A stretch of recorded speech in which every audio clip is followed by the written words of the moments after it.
The subcommittee will come to order. I'd ask members to take their seats.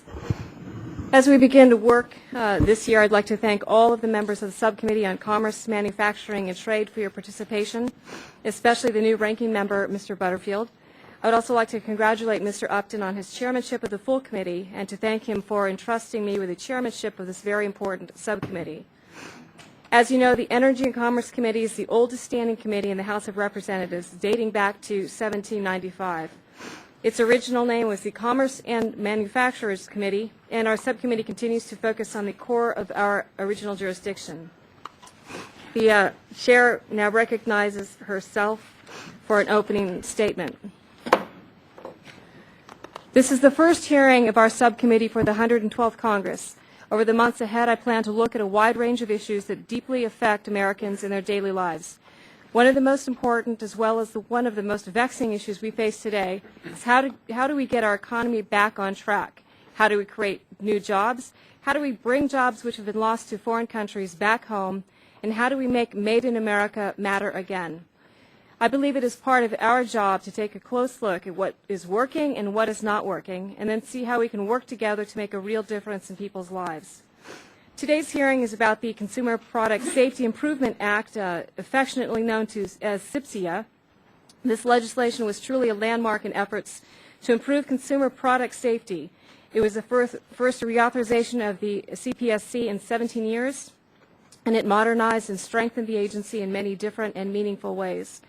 While CPSIA has many virtues, there are some unintended consequences of the law as well.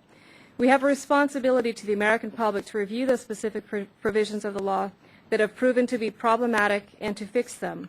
Admittedly, it is a careful balancing act, and we have to be certain, as the old saying goes, not to throw the baby out with the bathwater. For thousands of businesses who strive to be responsible, let's do what is best for consumers.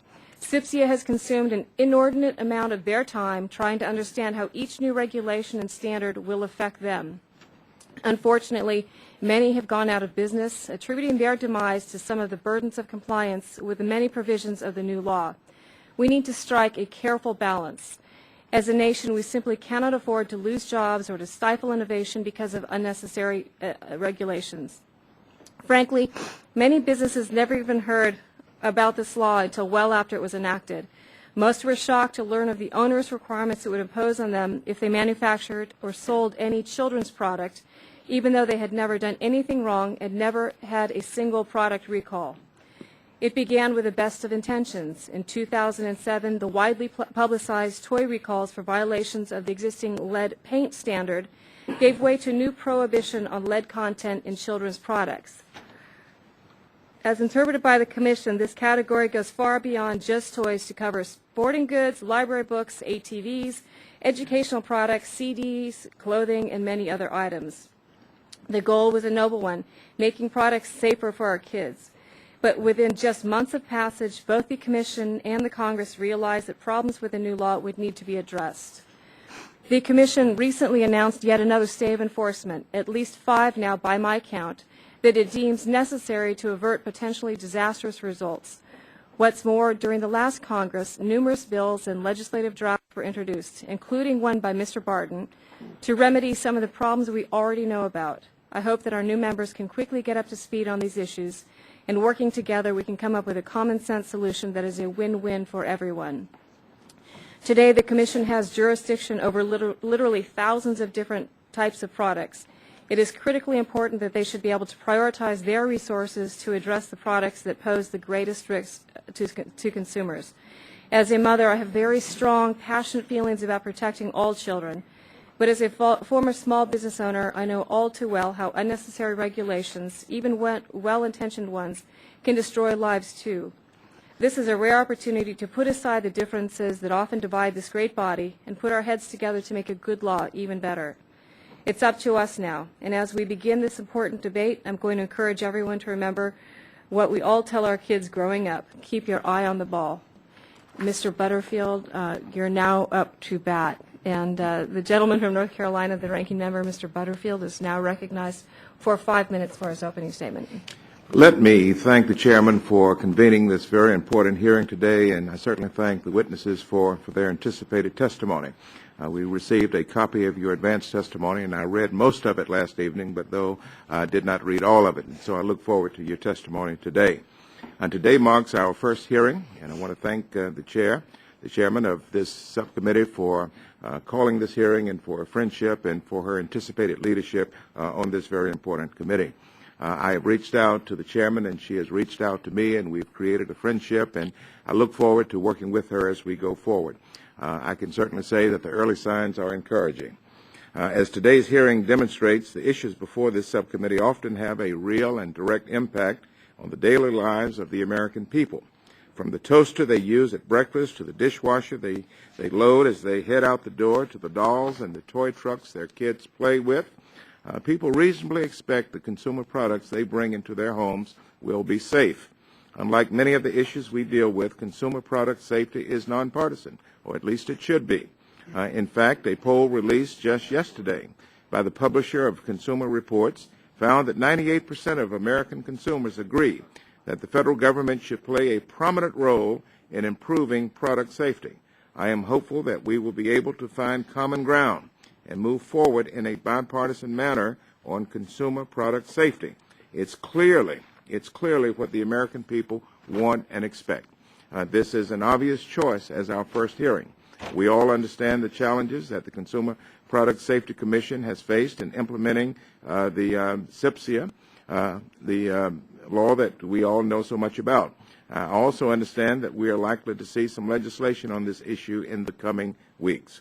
While no complete agency overhaul is likely to be perfect, the CPSIA has provided some crucial changes to strengthen and modernize the consumer product safety system, particularly with respect to children's products. The law established basic safety standards for limiting the amount of lead and phthalates in children's products. It also introduced a product testing system designed to ensure that all children's products and other products subject to mandatory safety rules are safe.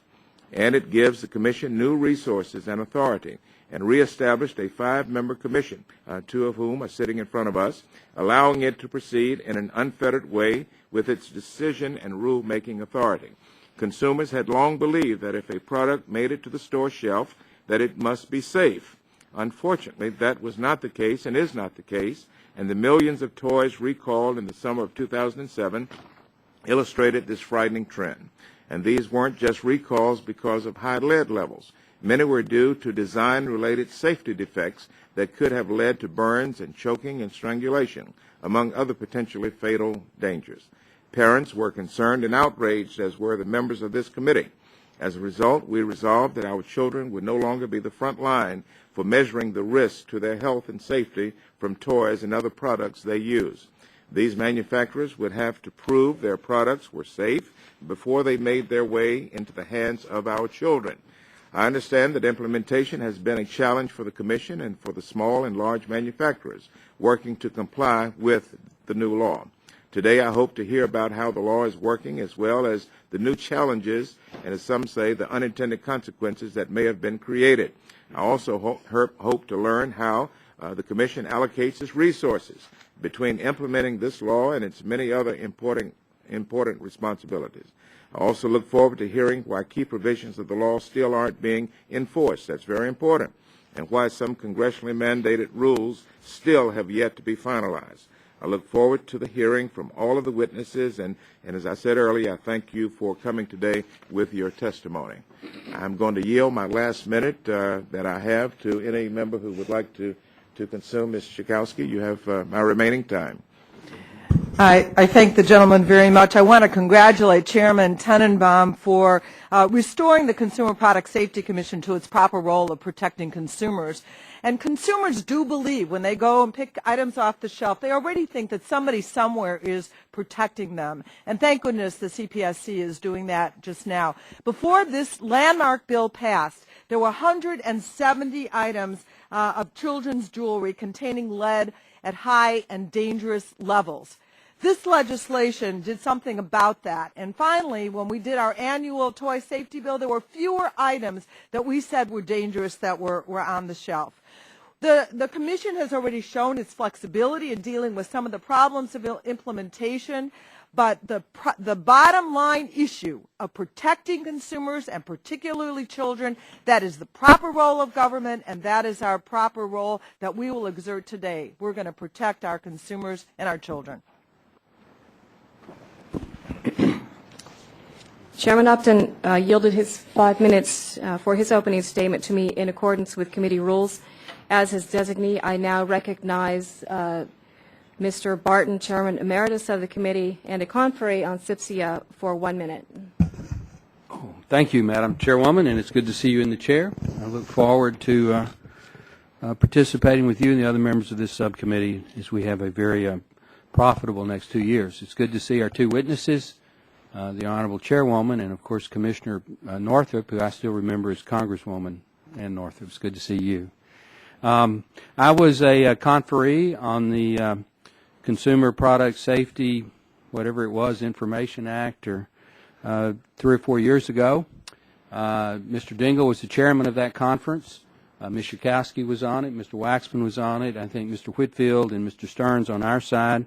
Senator Boxer, I remember. I think Senator Inouye on the Senate side. We had a good conference. We reported a good bill.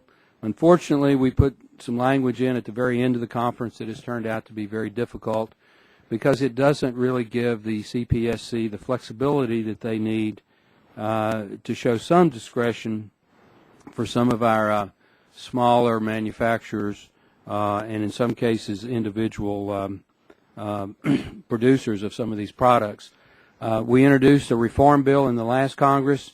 We were never able to get consensus on it. I hope that under the leadership of Chairwoman Bono Mack that we can get that consensus in this Congress.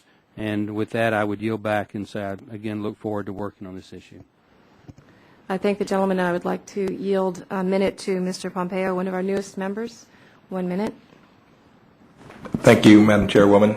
Thanks to the witnesses for coming out this morning. I look forward to the hearing.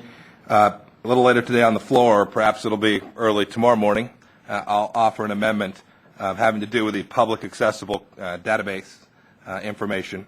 CPSC is set to roll this database out in early March as called for in CPSIA in 2008. But unfortunately, the database's final role, in my view, has created and will create far more harm than good that it will do.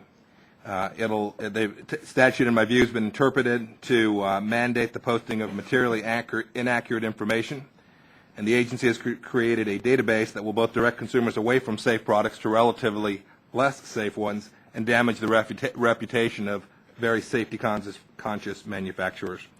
I hope this amendment will pass this afternoon and we'll get the time to reflect and review and give this committee the chance to do oversight so that we can get a better rule, a better database that will more effectively accomplish the important objectives of the statute. Thank you. And I have one more speaker, but at this point she's not here. I'd like to yield to Mr. Waxman for his opening statement for 5 minutes. Thank you very much. I want to thank Chairman Bono Mack for holding this hearing and congratulate her on her new chairmanship of this important subcommittee. Until recently, our product safety system, and especially our toy safety system, was terribly broken. In 2007 and 2008, we saw record recalls and total loss of consumer confidence in the safety of all products. Children were killed and horribly injured by defective and dangerous products. The Consumer Product Safety Commission had limited statutory authority. Only 2 of the 3 commissioner slots were filled, and its staff numbers and resources had thoroughly atrophied. This situation alarmed families across the nation, and Congress responded. In 2008, Congress enacted truly historic product safety legislation that vastly improved our children's health and safety. Now that we're a few years away from the recalls and the most dramatic stories have left the front pages, some suggest that we didn't really need to enact such a strong law, but I believe that's wishful thinking. The fact remains that the system we had in place was a failure. This law was necessary to protect kids and families across the country. Let me just mention a few of the law's successes. Today, toy recalls have dropped from 172 in 2008 to 44 in 2010. Today we have strong mandatory standards for cribs, and CPSC has finished creating a publicly accessible consumer incident database, which as far as I know, is a very useful database, and we ought to get a chance to review it. Today, CPSC has increased its staff and resources, increased surveillance at ports, 5 commissioners, as well as a new IT system and laboratory. To retreat now from the proven consumer protections achieved under this law would be a huge mistake. This morning, an important new study was published. It shows that between 1990 and 2008, nearly 200,000 infants and young children went to emergency rooms for injuries related to cribs and playpens. And a new poll from the Consumers Union documents Americans want a strong federal regulator to protect children from these dangers. As legislators, we know that legislation is not flawless. Although the Commission has made great strides in carrying out this law, we've heard from a number of stakeholders that certain provisions of the law may need adjustment, and we need to take these concerns seriously. Over the past 2 years, we've met repeatedly with stakeholders affected by the new law to understand their concerns and to craft an appropriate legislative response. I see that some of these stakeholders are represented on the second panel of this hearing, and I welcome them. As I've stated to them in the past, and I will repeat today, I'm committed to working with them, the Commission, and members of this committee to strike a delicate balance between the need for targeted changes to the law and the need to preserve the most important public health accomplishments of the law. Product safety should not and has not been a partisan issue, and it's my sincere hope that this committee will work quickly to resolve these issues once and for all. I look forward to hearing the testimony. I look forward to working with the new subcommittee and committee leadership as we continue our commitment to protect all consumers, especially children. And I yield back the balance of my time. I thank the gentleman. Today we have 2 panels before us. Each of the witnesses has prepared an opening statement that will be placed in the record. Each of you will have 5 minutes to summarize that statement in your remarks. On the first panel, we have and we welcome the Honorable Inez Tenenbaum, Chairman of the Consumer Product Safety Commission. Joining her on the first panel is Commissioner Ann Northup and our former colleague. Thank you both for being here today. Chairman Tenenbaum, you're recognized for 5 minutes. Thank you, and good morning, Madam Chairman, Ranking Member Butterfield, and members of the Subcommittee on Commerce, Manufacturing, and Trade. Since assuming the chairmanship of the Commission in July 2009, I've focused on 3 key objectives. First, I've worked diligently to implement the Consumer Product Safety Improvement Act and use that Act's new authorities in a manner that is both highly protective of consumers and fair to industry stakeholders. I recognize that some of these rules have caused concern in the regulated community, and I have worked to provide appropriate relief whenever possible. However, it's also important to point out that the vast majority of the CPSIA rules and requirements have been adopted unanimously by the Commission and widely accepted by the industry, consumer groups, and families across the country. I'm pleased to report to the subcommittee we are on time and on budget to launch the public database on the safety of consumer products mandated by Section 212 of the CPSIA, and this launch is on March the 11th. This database will empower consumers with information, allowing them to quickly determine whether products they already own or are considering purchasing are associated with safety hazards or recalls. I want to assure this subcommittee that CPSC staff has worked to ensure that the database is fair to all stakeholders while also fulfilling the intentions of Congress. Overall, I strongly believe that we have reached the right balance of addressing manufacturers' legitimate concerns while also ensuring that the public has access to critical consumer product safety information. This database will prevent injuries and it will save lives. Congress recognized this when it added Section 212 to the CPSIA, and I look forward to seeing this important tool fully implemented in just 3 weeks from now. Second, I have focused on changing the CPSC's internal processes so that the agency is more assertive and more capable of addressing safety challenges presented by thousands of types of consumer products imported from all over the world. In the last year, the Commission has released a strategic plan that establishes a plan to make the CPSC the global leader in consumer product safety. We've established a new Office of Education, Global Outreach, and Small Business Ombudsman that has already begun to provide outreach to small businesses and crafters. We've embarked on a substantial upgrade of our information technology system, which has formed the backbone of the database and our new CPSC.gov homepage. Third, I have focused on proactive prevention of consumer harms, identifying emerging hazards and keeping those products out of the stream of commerce.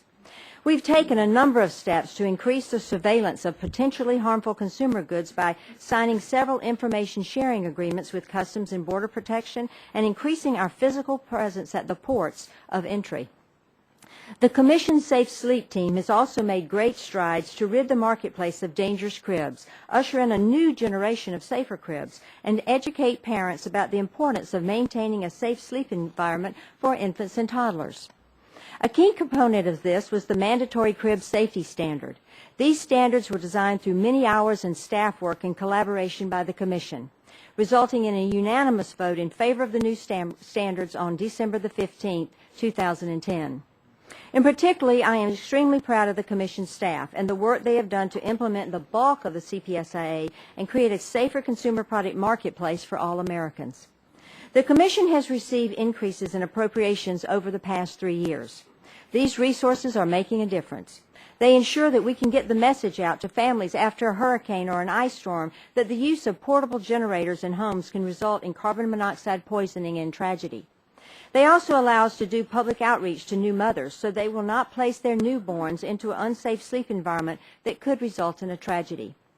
Some will say that these resources are solely devoted to promulgating rules under the CPSIA. This is untrue. In 1980, the Commission had almost 1,000 employees and an inflation-adjusted budget of $150 million. By 2007, the Commission had fallen to 385 employees and was barely able to carry out its core functions. We simply cannot return to those dark days.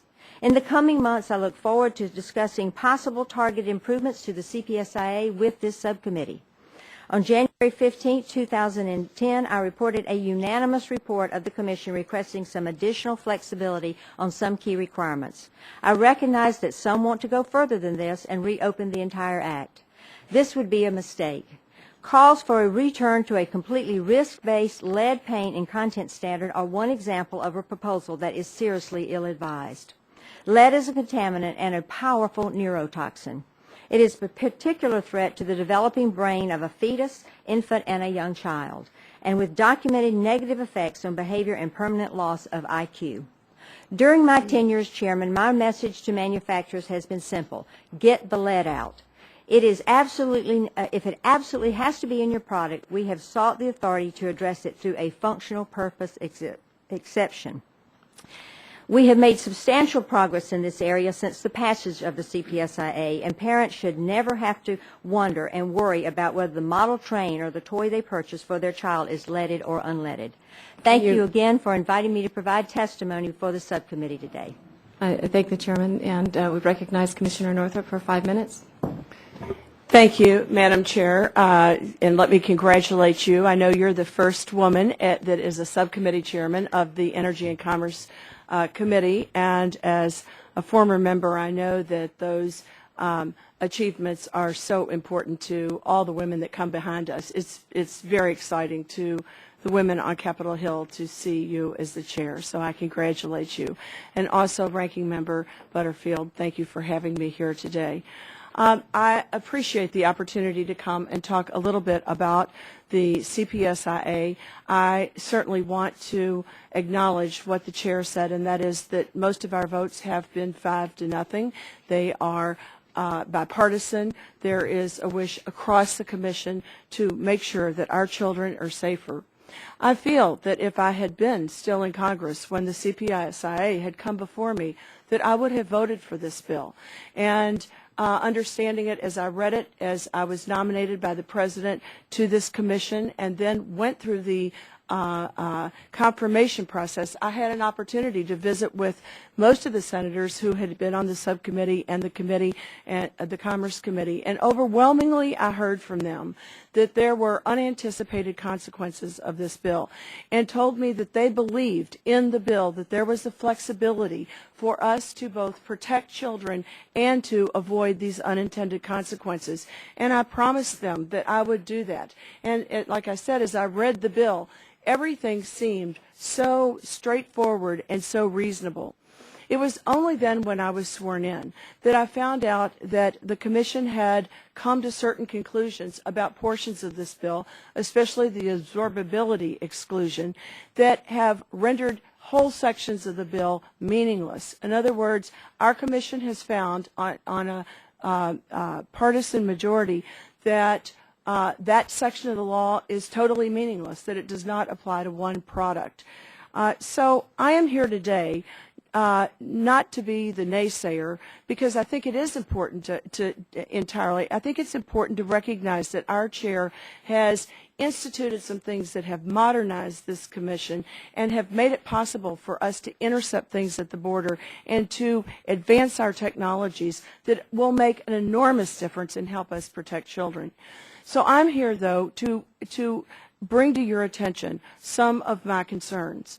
It has been shocking to me, the number of businesses that we have entirely caused to go out of business, the number of businesses that have left the children's product arena completely because of this bill, the number of choices that parents no longer have. Every day I hear from businesses who tell me, we used to make this many versions of this product. Today we make one, because any additional components will cause us this many more thousands of dollars of testing, this many more thousands of dollars of paperwork and tracking and concerns that we have. And we hear it just at the toy fair this weekend, almost universally, people estimated their cost at increasing the price to parents 20 to 30%. And the fact that they have reduced the bells and whistles of their toys. They have, as one major manufacturer told me, we have taken the fun out of toys because we don't want to put multiple colors. We don't want to put the sound in it. We don't want to put the extra additions to it because we have to, it's just so complicated to abide by the law. Specifically, the law requires that, yes, everyone meet the lead standard, and that means whether the lead is absorbable or not, even though in the law it said that items where the lead was not absorbable were exempted from the law. So we have applied it so that everything is affected by that, even when it's not absorbable. So people that make ball bearings and connectors and things like that have no way to make those products and still comply by the law. Or they're using, as somebody told us in testimony, substitutes that are even less safe, like antimony, a known carcinogenic. So we need to address that exclusion. I want to use the rest of my time to talk about the database. Right now, you can go on Amazon.com, decide you're going to order a high chair for your child, as I did for my grandchildren, and the brand that I chose, I put in a brand, 147 different high chairs they make. And some of them are $54 on the first page, one is $148.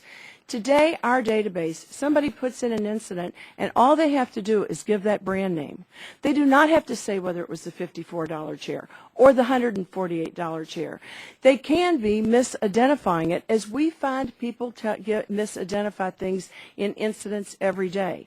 That kind of information is not helpful to consumers. If accurate information is helpful, inaccurate information can drive people away from the safest product. And it is not helpful to us who have to enforce the law. I know we'll have a chance to talk about this further in the questions and answers, but I did want to bring that to your attention. Thank you very much. Witnesses for their testimony, and I'm going to recognize myself for the first 5 minutes of questioning. And my first question is to Chairman Tenenbaum. While well-intentioned, clearly, CPSIA is clearly flawed in many, many respects. What needs to be done to make it more workable? Thank you, Madam Chairman. Last January, all of the commissioners submitted a report to this committee and to Congress, and it was a unanimous report in which we asked for 4 things. First of all, we asked for greater flexibility to granting exclusions from the Section 101A lead limits, and that's now it's 300 in parts per million. In August, it will be 100 parts per million. We asked for exclusions for ordinary children's books. We asked for a prospective application when we go to 100 parts per million so that compliant inventory now in the stores or being shipped to the stores would not have to be recalled. We only want 100 parts per million applied prospectively. And we wanted some relief and some flexibility for small manufacturers and crafters. And so that was what we asked the committee for.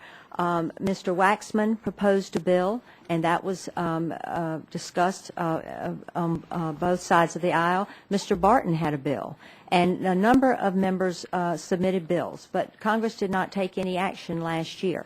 So we're hopeful that this year we Can I just move? Thank you for the Sure. suggestions. Let me move on to the next question because Okay. 5 minutes goes by so quickly. I'm sorry. It's okay. If you could clarify something for me, though, in terms of lead exemptions, you favor the so-called functional purpose exemptions. What do you mean by that, and doesn't this threaten to bog down the Commission in making case-by-case determinations? Well, under the Federal Hazardous Substance Act, which is the act which used to govern the way we dealt with lead before they passed CPSIA, there was a functional purpose exemption. For example, if you had a chemistry set, you had to label what the chemicals were, but we did not recall chemistry sets because the chemicals were needed for the functional purpose of the chemistry set. It was our thought, several of us, that we could say if you have an ATV and you need the ATV or the bicycle lead in it to make it stronger or have greater machinability when you're making an ATV or a bicycle, then that's your functional purpose. And if it doesn't harm children, then we could exempt you. We never envisioned this being a very complicated exemption process, but as it was talked about in Congress, it became very complicated, and then that it really sunk under its own weight. Thank you. It seems to me that the Commission's priorities get out of whack at times, and you spend so much time focusing on trace amounts of lead. But what about dangers that actually result in kids being hurt? According to one of my hometown newspapers, 20,000 children a year under the age of 5 are injured in shopping cart accidents. Under CPSIA, things like doll clothes must be approved by third-party testers. Are the locking wheel devices on shopping carts tested? Well, thank you so much for that question. My staff has made me aware of the problems with shopping carts, and we have been engaged with the ASTM, which is the Voluntary Standards Making Organization, to look at shopping carts so that we can expedite the issues with those carts. I would have to note, though, because we have increased resources, we are able to look at emerging hazards faster, and that's why any cuts to our budget will knock us off course in terms of our ability to respond to emerging hazards like shopping carts and lithium battery buttons and so forth. Thank you. I could see. Madam Chair, first of all, the functional purpose, the way it was written, would have been very difficult. It said that anybody applying for it would have to prove that there was no substitute. As we heard in testimony yesterday, there is always a substitute. The fact is you'll end up with a $7,000 bicycle. So it's not that there's no substitute, but if a ball bearing, for example, that's made of brass, is important in a bicycle, why is it not also important in the Tonka truck and the other items? And so, yes, bicycles might have the financial wherewithal to apply. They have to prove that there's no other practicable substitute. They have to prove it doesn't hurt a child. I think that the minority of the Commission believes that if we exempt a material for one manufacturer, we ought to exempt that same material for all, because if it meets the bar that it's not going to harm a child, then why is there any other reason for us to address it? And as far as, yes, this has completely absorbed the Commission's time. There are things that have gone unmet, things like table saws. There is technology that addresses this. There are 10 fingers that are cut off a day in this country. Carbon monoxide poisoning. 500 people die a year from that because of generators. These are things that are way overdue in the rulemaking that we have not taken up because there simply is not the time to do that. I thank the witnesses, and now I'd like to yield 5 minutes to Mr. Butterfield for his questioning. Thank you, Madam Chairman. Let me address my questions to the Chairman of the Commission, and the Chairman is right. 5 minutes goes very quickly, so I'm going to try to get through this. It's clear that the manufacturers have become critical of the Commission in implementing the database, and we've just talked about that. Even your colleague, Ms. Northrup, has been somewhat respectfully critical of the database. Just last week, in written testimony to the House Oversight and Government Reform Committee, the National Association of Manufacturers President, Mr. Timmons, stated that the final rule creates a default for immediate publication before any meritorious claims regarding trade secrets or material inaccuracies are resolved. In your testimony today, you point out several safeguards in the final rule to protect manufacturers. And I know this is an issue that the drafters of the Act gave a lot of thought. If you have ever read or even glanced at the section of the law, you can see it's rather lengthy. In fact, the statute provides more procedural safeguards than any other public database at a federal agency, including NHTSA and FDA. And so I appreciate that the critique of the database provided by a witness on today's second panel is a bit more careful than what came from the manufacturers last week. Nonetheless, it seems to me that there is some amount of misunderstanding and misinformation about the database. I'd like you to help us clear up that with a few yes or no questions. Number one, is it correct that anyone who submits a report must provide to the Commission their name and contact information? Yes. Is it correct that anyone who submits a report must complete a verification that the information is true and accurate? Yes. Is it correct that within 5 business days of receiving a report, the Commission will transmit the consumer report directly to the manufacturer? Yes. Madam Chairman, is it correct that the Commission will not publish that report until the 10th business day after transmission to the manufacturer? Yes. Is it correct that during the 10-day waiting period, the manufacturer is given a chance to do 3 things? Number 1, claim parts of the report are materially inaccurate. Number 2, claim parts of the report contain confidential information. And 3, submit its own comments to be made public along with the consumer's report. Is that true? That's true. Is it correct that the Commission, as practicable, will attempt to expedite review of material inaccuracies where the manufacturer has limited the length of its submission? That's true.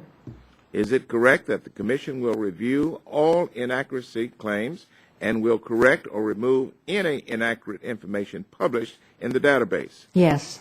Is it correct that the database will contain only reports of harm from a product and not general complaints or reviews about a product? Yes. Is it correct that the Commission will seek criminal prosecution through the Department of Justice where it identifies repeated instances of false submissions? Yes. And finally, and we are within the 5 minutes, let me quote from the final rule on this one. The Commission will, as a matter of policy, redact the allegedly confidential information from a report of harm before publication in the database until it makes a determination regarding confidential treatment. Does that really mean what it says? Is it correct that no information claimed by a manufacturer to be confidential will be made public until this is resolved? That is true. All right. Thank you. I don't know about you, but those safeguards strike me as very adequate, and I'm very pleased with your responses. Thank you. Would the gentleman yield for a second? Yes, I will yield to the gentlelady from Illinois. Thank you. I wanted to raise just the issue that our chairwoman raised about. It was Ms. Northup raised about products not being clearly identified. That there may be, one of you did. 147 that was it. hatchers, yes. Yeah, so that is there something in the regulations that make sure that we're clearly identifying the actual product line, the product itself precisely, so that there isn't that kind of confusion, so it's not just a brand name, but that it's which exactly of the items?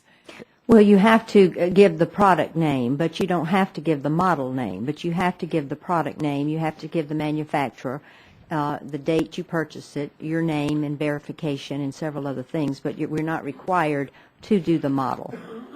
But we are hopeful that people will give the model name to be more clear. And we certainly will investigate. If we investigate, we will find out what the model name is. I think that's a reasonable thing to ask. Ma'am, Chair, can I just... Actually, we can move on. We're going to get around to a second round of questioning, hopefully. But Members, their time has been squeezed by the votes on the floor, so I'd like to recognize Mr. Harper from Mississippi for 5 minutes. Thank you, Madam Chair. I would like to ask, if I could, Commissioner Northup, a couple of questions on some of this. What provisions of CPSIA do you think do not warrant the cost of regulation? Well, first of all, there have been no cost-benefit analysis. So we don't even know what the cost of these regulations are. We estimated in 2009 billions of dollars. I've attached a list of companies that we know have gone out of business, companies that we know have cut back, companies that have left the market, number of employees that have been cut off. But there has been no broad study of that. But the one that we have stayed right now, the testing and third-party certification, because we have advanced technology, we are better at the border than we have ever been. Our ability to get logs of what's coming into this country, we know who the people are that maybe have a bad record, who has a good record. We have the ability to scan an enormous amount of products instantaneously as they come in. Our level of penalties, if something comes in and it doesn't comply, the entire shipment is destroyed by us. And so those threats have created an enormous pressure on the manufacturers overseas to verify and re-verify and check. The third-party testing and then the certification on top of that is creating a nightmare of paperwork, because you have to track every nut, bolt, screw, bicycles, 141 different components. So every time it changes in the manufacture process, you have to change the lot number, you have to change the 141 certification numbers, you have to retest, and they just, I think it's old technology, this sort of third-party testing, and if I may say, the people that are going to break those rules, you think they're not going to put in a new shipment of snaps and not change their certification number and keep using the same lot numbers? We have such incredibly advanced ways of scanning materials coming into this country now that the cost of just that alone is going to be billions of dollars, and it's on every single product, even though the vast majority of them, because of the fact their products will be destroyed as they come in at the ports, are fine. Let me just say the database. We have spent $29 million on it. Yes, Representative Schakowsky is exactly right. It has the manufacturer's name. It may say a Graco high chair. It does not say which Graco high chair. It does not say the day it was purchased. You're supposed to say the approximate date of the accident. But I'll just use the example of Thanksgiving, 3 grandchildren. One is the new Graco high chair. One is the one I brought up from the basement that's 30 years old. One of them is the antique I have sitting by the fireplace. I could enter that as an accident if the leg fell off of one of those. The manufacturer has no idea, is this a 1990s high chair or is this today's high chair? Do I need to conduct a recall today, or do I have a product that years ago was produced and by the same token, the parents who might go online and say, okay, I'm going to buy a high chair, what data is in the database? They're not going to know, is this a product that's on the market today? And finally, it allows anybody, not first person knowledge, but it can be third party. We are even inviting any organization to download all their data into our database. So the manufacturer gets a report. A red Schwinn bicycle, the wheel fell off. Schwinn says, I don't make a red Schwinn bicycle. But you have to give your name if you are the entrant, and you can be a bystander, you can be a third-party organization, you can be the consumers union. So we have no way to go back to the consumer and say, can you help us figure this out? They don't make a red bicycle. And then we find out it wasn't. I had today a major company that sent me about 8 examples of where there were 2 one that a child died, it took 30 days for us and them to ascertain that it was a hoax. That's the kind of information, those are things that come in every day into our database. They are now going to be public within 15 days of when they're entered, and nobody is going to be able to verify because they're not going to know who the consumer is. Okay. Thank you, Madam Chair. Thank you, gentlemen. I would like to yield 5 minutes to the gentlelady from Illinois, Ms. Schakowsky.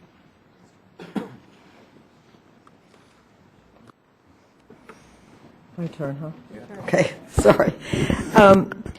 I wanted to ask the chairwoman, is $29 million the cost of the database? No, that is not true, and we've repeatedly said it's not true.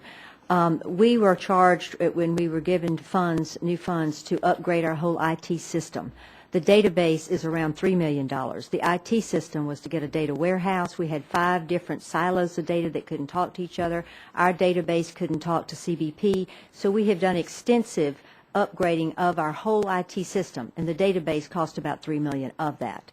Now, we've had a soft launch of the database, and of the 900 incidences we've had in February, most of them had the serial number. And the other thing, we only, out of that 900, we had 4 material inaccurate claims. And we had 723 businesses who signed up to have a business portal so they can get the information within 5 days of us receiving it. Thank you. So actually, you did, how were those 4 discovered that were inaccurate, or well, whatever word you use? The business portal, when you sign up, the 723 businesses sign up, and we send them the report, they come back to say this information is materially inaccurate.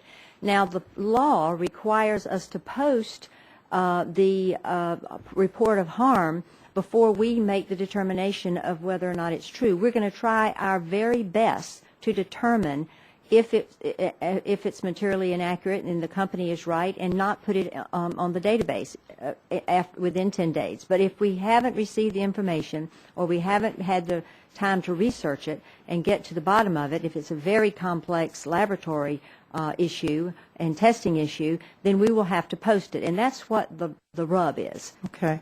Well, I wanted to get to this issue of verified or firsthand. Mm-hmm.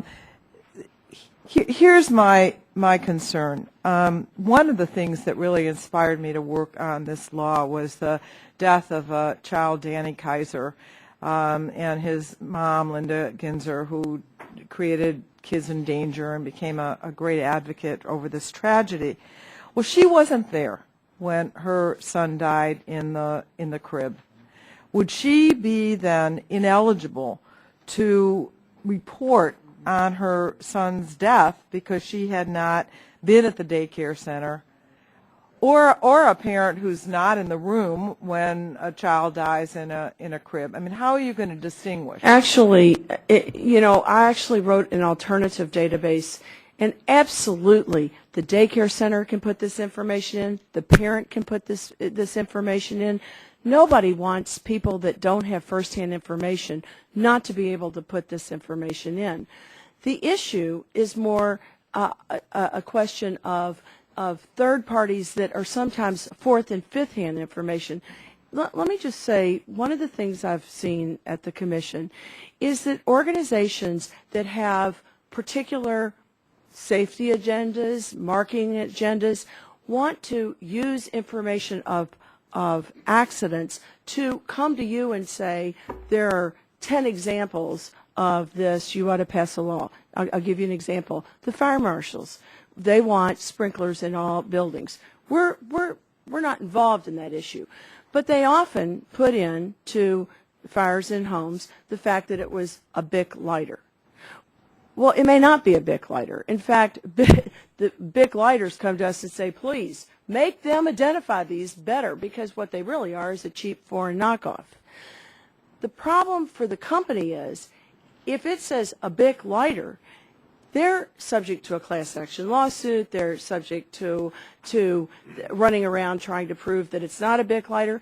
And we don't even have the name of the person whose house burned down. All we have is the person that entered the incident the Fire Marshals Association. I get what you're saying, but I think that organizations that represent, they become a portal for people who have been hurt, also have this. You can trace back this information. Many of them don't. We often have information where we cannot get back to who it was that was harmed.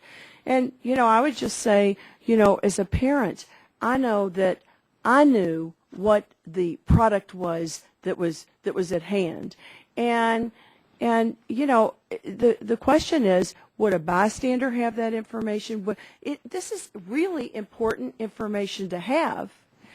If you, as the chair said, I've never seen our agency be able to resolve a question of material inaccuracy in 10 days, ever. I mean, there are ones that are still dangling out there that are 9 months old that we still haven't ruled on. I yield back. The gentlelady's time has expired. The chair recognizes the gentlelady from Tennessee, Ms. Blackburn, for 5 minutes.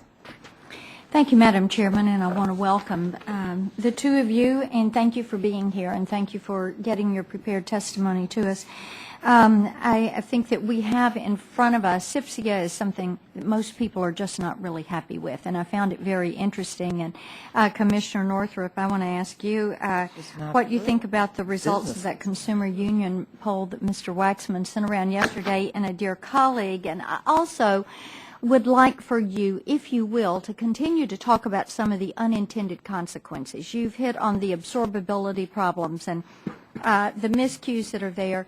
Businesses closing, of course, we hear a lot from our charitable organizations about their displeasure with what we're seeing in the implementation of this law. Price increases, we've talked about the database problems, and then, of course, you were just beginning to touch on what I think is very dangerous for many of our American manufacturers, and that is the fraud and infringement on their copyrights and the fraudulent merchandise, the pirated merchandise that makes its way. They found out about it later. This Schwinn bicycle is a perfect example of that. So if you will talk about those unintended consequences that are coming into you, and then touch on that Consumer Union poll, because I don't think people are in favor of this. So. Well, I was sort of amazed at the poll. It did say, I mean, first of all, if you had polled me and said, do you think the federal government should be involved in consumer safety, wouldn't every one of us in this room say yes? I was pretty shocked only 8 or 9 out of 10 said yes. What I was even more surprised is that only half of those that said yes said they're very much supportive of that. The other half said just somewhat supportive of the federal government being involved. But mostly, I would say that the poll was written in such a way, all of us do polls politically, and we know if we want really accurate information, we have to make the poll so it doesn't slant the question. You could have also written it that says, do you think the federal government should require businesses to test every component of their children's product in an outside lab, increasing the price 20 to 30% for materials that are not even dangerous to them? What sort of results do you think you would have gotten? Here's another one.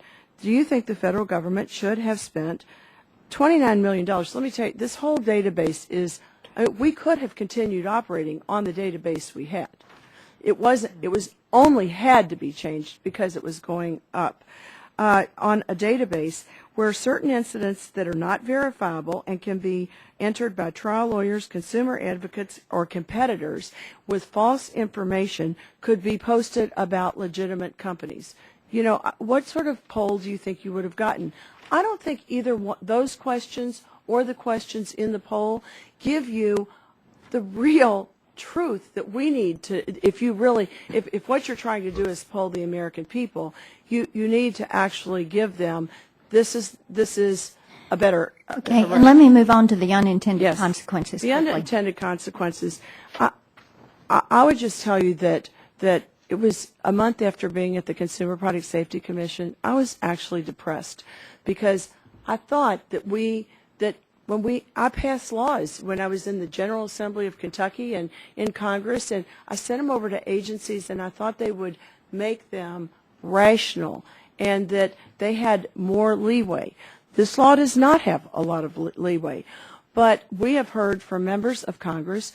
Senator Klobuchar sent us a letter and said this law clearly was meant to exempt items that aren't where the lead isn't Okay, absorbable. let me stop you right there. Madam Chairman, do you think the agency's overreach in trying to implement this law, the way they've overreached on some of these rules, has attributed to some of the jobs loss that we've seen in the manufacturing sector in this country? I don't think we've overreached. I think we have implemented it based on the plain language of the statute. And the issue here is the statute gives 3 exemptions. Okay, let me stop you right there because I want to move on to the question on the database. $29 million is what you've spent total on this database? No, we've spent $3 million on the database. Okay. We also receive funds, and that's the whole $29 million, 3 of which were the database, which we did IT modernization. Did you carry that out in-house, or did you contract it out? Well, we had some contractors and some inside. Okay, and the time frame that it has taken you to get the database? We've had, when I came to the commission July 29, we have not received the money from OMB because we had not qualified to bring the money down. So we started in July of 09, and that's when the money came in. But you still have problems with it both from the entry and the information side? No, we don't. We just did a soft launch. Y'all back. Yeah. We just Gentlelady, have just done our time has soft launch. expired. Chair recognizes the gentleman from New York, Mr. Towns, for 5 minutes. Thank you very much, Madam Chair. And also, let me say it's good to see you. Thank you. Happy It's note. great to see you. Happy know there's life after Congress. I've missed you. Let me just begin. First of all, I want to just clear up something. I keep hearing $3 million. I keep hearing $29 million on this database. I mean, how much does this database really cost? Let's let the record, put it on the record here. $3 million. The IT modernization cost $29. This is the first time I've ever heard the figure $3 million, ever. But it was necessary in order to have this public database so that everything could talk to each other. But let me just say, going forward, this year we do not have additional FTEs in the budget to handle the cases that come in, but after this year we do. So the cost is going to grow because we are going to have to manage all the questions of verification when, the verification that's part of the intake of an incident is only a self-verification where you say, to the best of my knowledge, this is true. And we know as we take in cases right now that sometimes people have the wrong product, they have, so the verification, the litigation that's involved, all of that'll take more FTEs. Mr. Towns, we had 5 separate databases or silos. They could not talk to each other. So if someone sent us an email on cpsc.gov and said, my stove caught on fire, it's this manufacturer and this model number, we would then manually have to put it into our incident report on computers. But we had all 5. We didn't have a data warehouse where one system could talk to the other system. We needed an upgrade in our hardware and our computers. We needed an upgrade in software.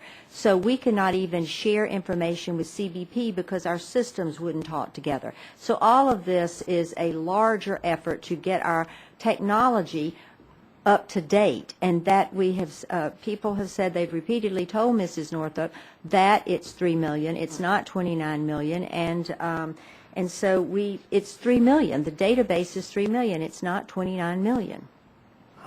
Okay, thank you. In 2008, CPSIA passed with broad bipartisan support. In fact, I voted for it, and it was signed into law by President George Bush. According to your testimony, Commissioner Northup, this legislation has had an unintended consequence, as you were talking about earlier, to small businesses because of new testing standards. Would implementation of a component part testing rule benefit small businesses? We hope so. What we would hope is that there would develop on the market suppliers that would provide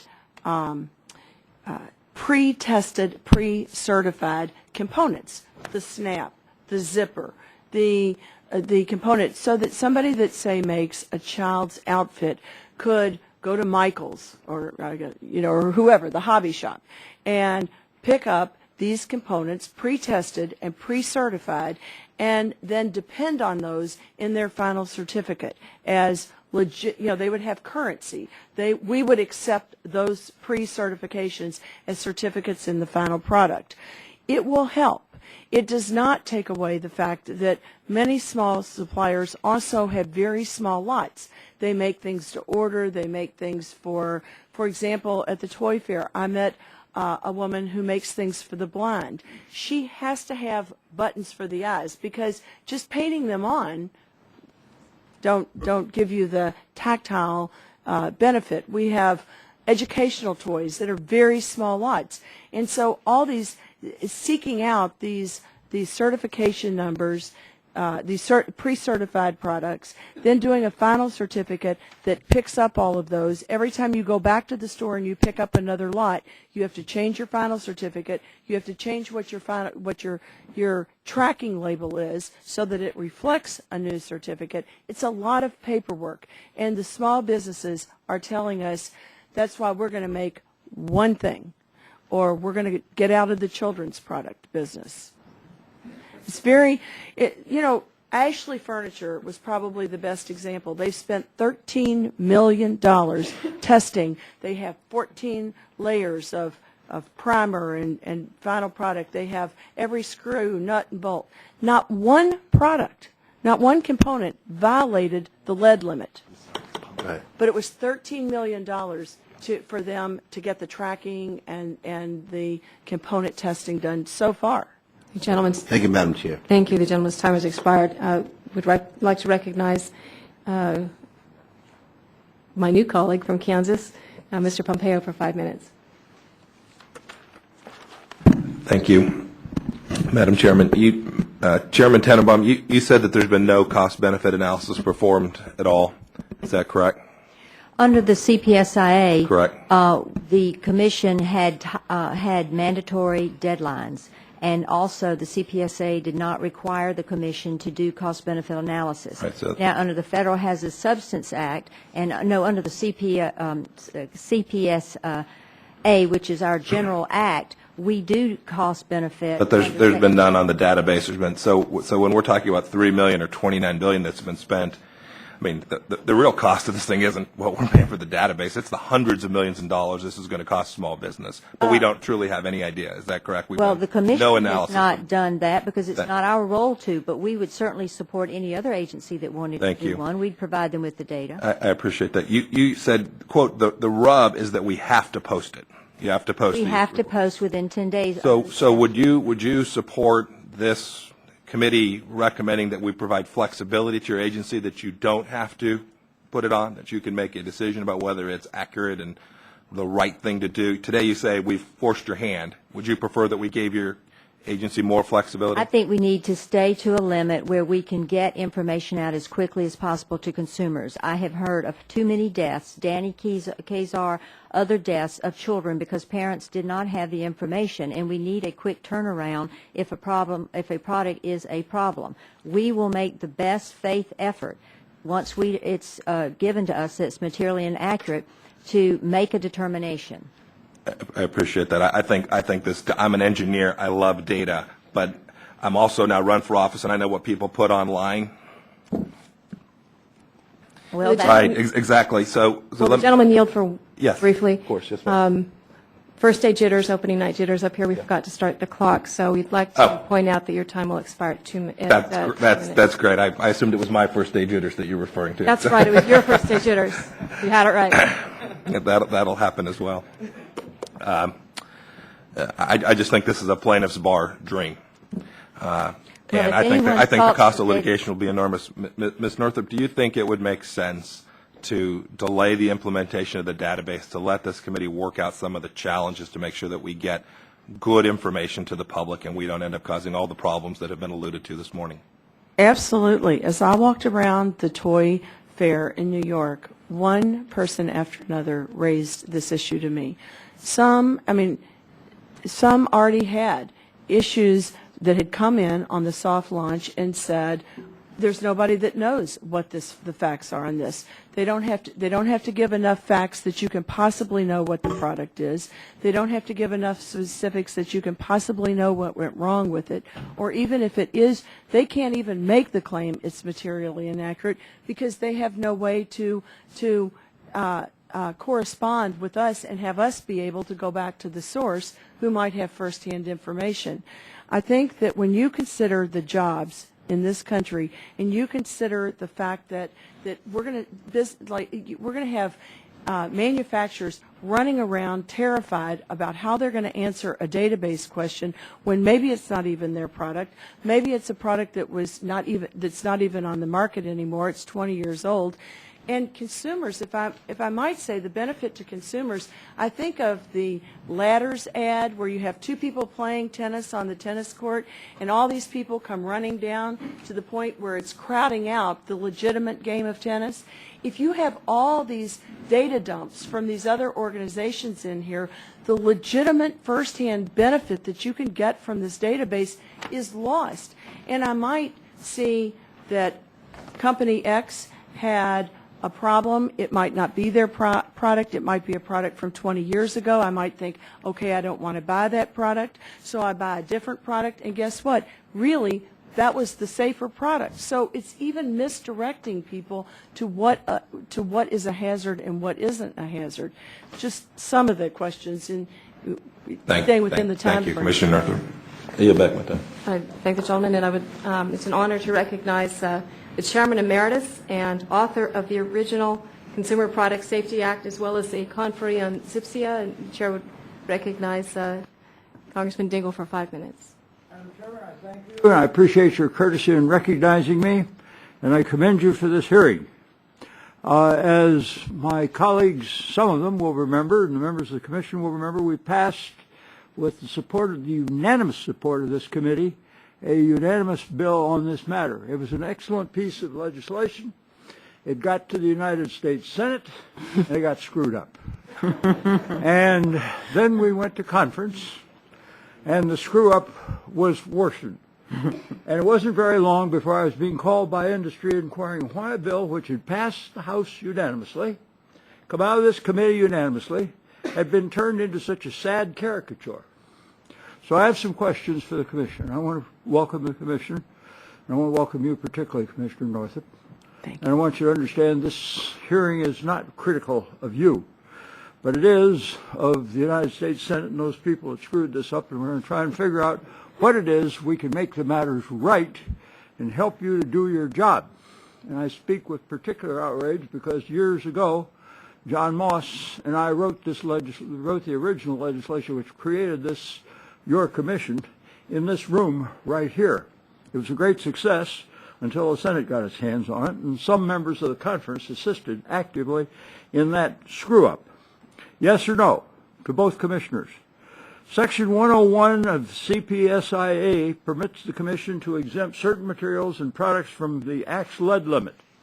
I believe that is so narrowly written as to be useless. Do you believe that Section 101B needs to be amended in order to permit the Commission a more reasonable degree of discretion in granting exemptions? Yes or no? Yes. Yes. To both commissioners, similarly, given widespread concern about the feasibility of retroactively applying CPSIA's requirements to existing inventory, do you believe the applicability of such requirements should instead be limited to products manufactured after the Act's effective date or the effective date of regulations promulgated by the Commission pursuant to the Act, except in instances where the Commission decides that exposure to a product causes a health and safety risk to children? Yes or no? Yes for 100 parts per million. Yes for all parts. If they're not dangerous, we should allow them to still be sold. And you ought to have waiver authority. Isn't that right? Yes. Yes. That makes for intelligent regulation.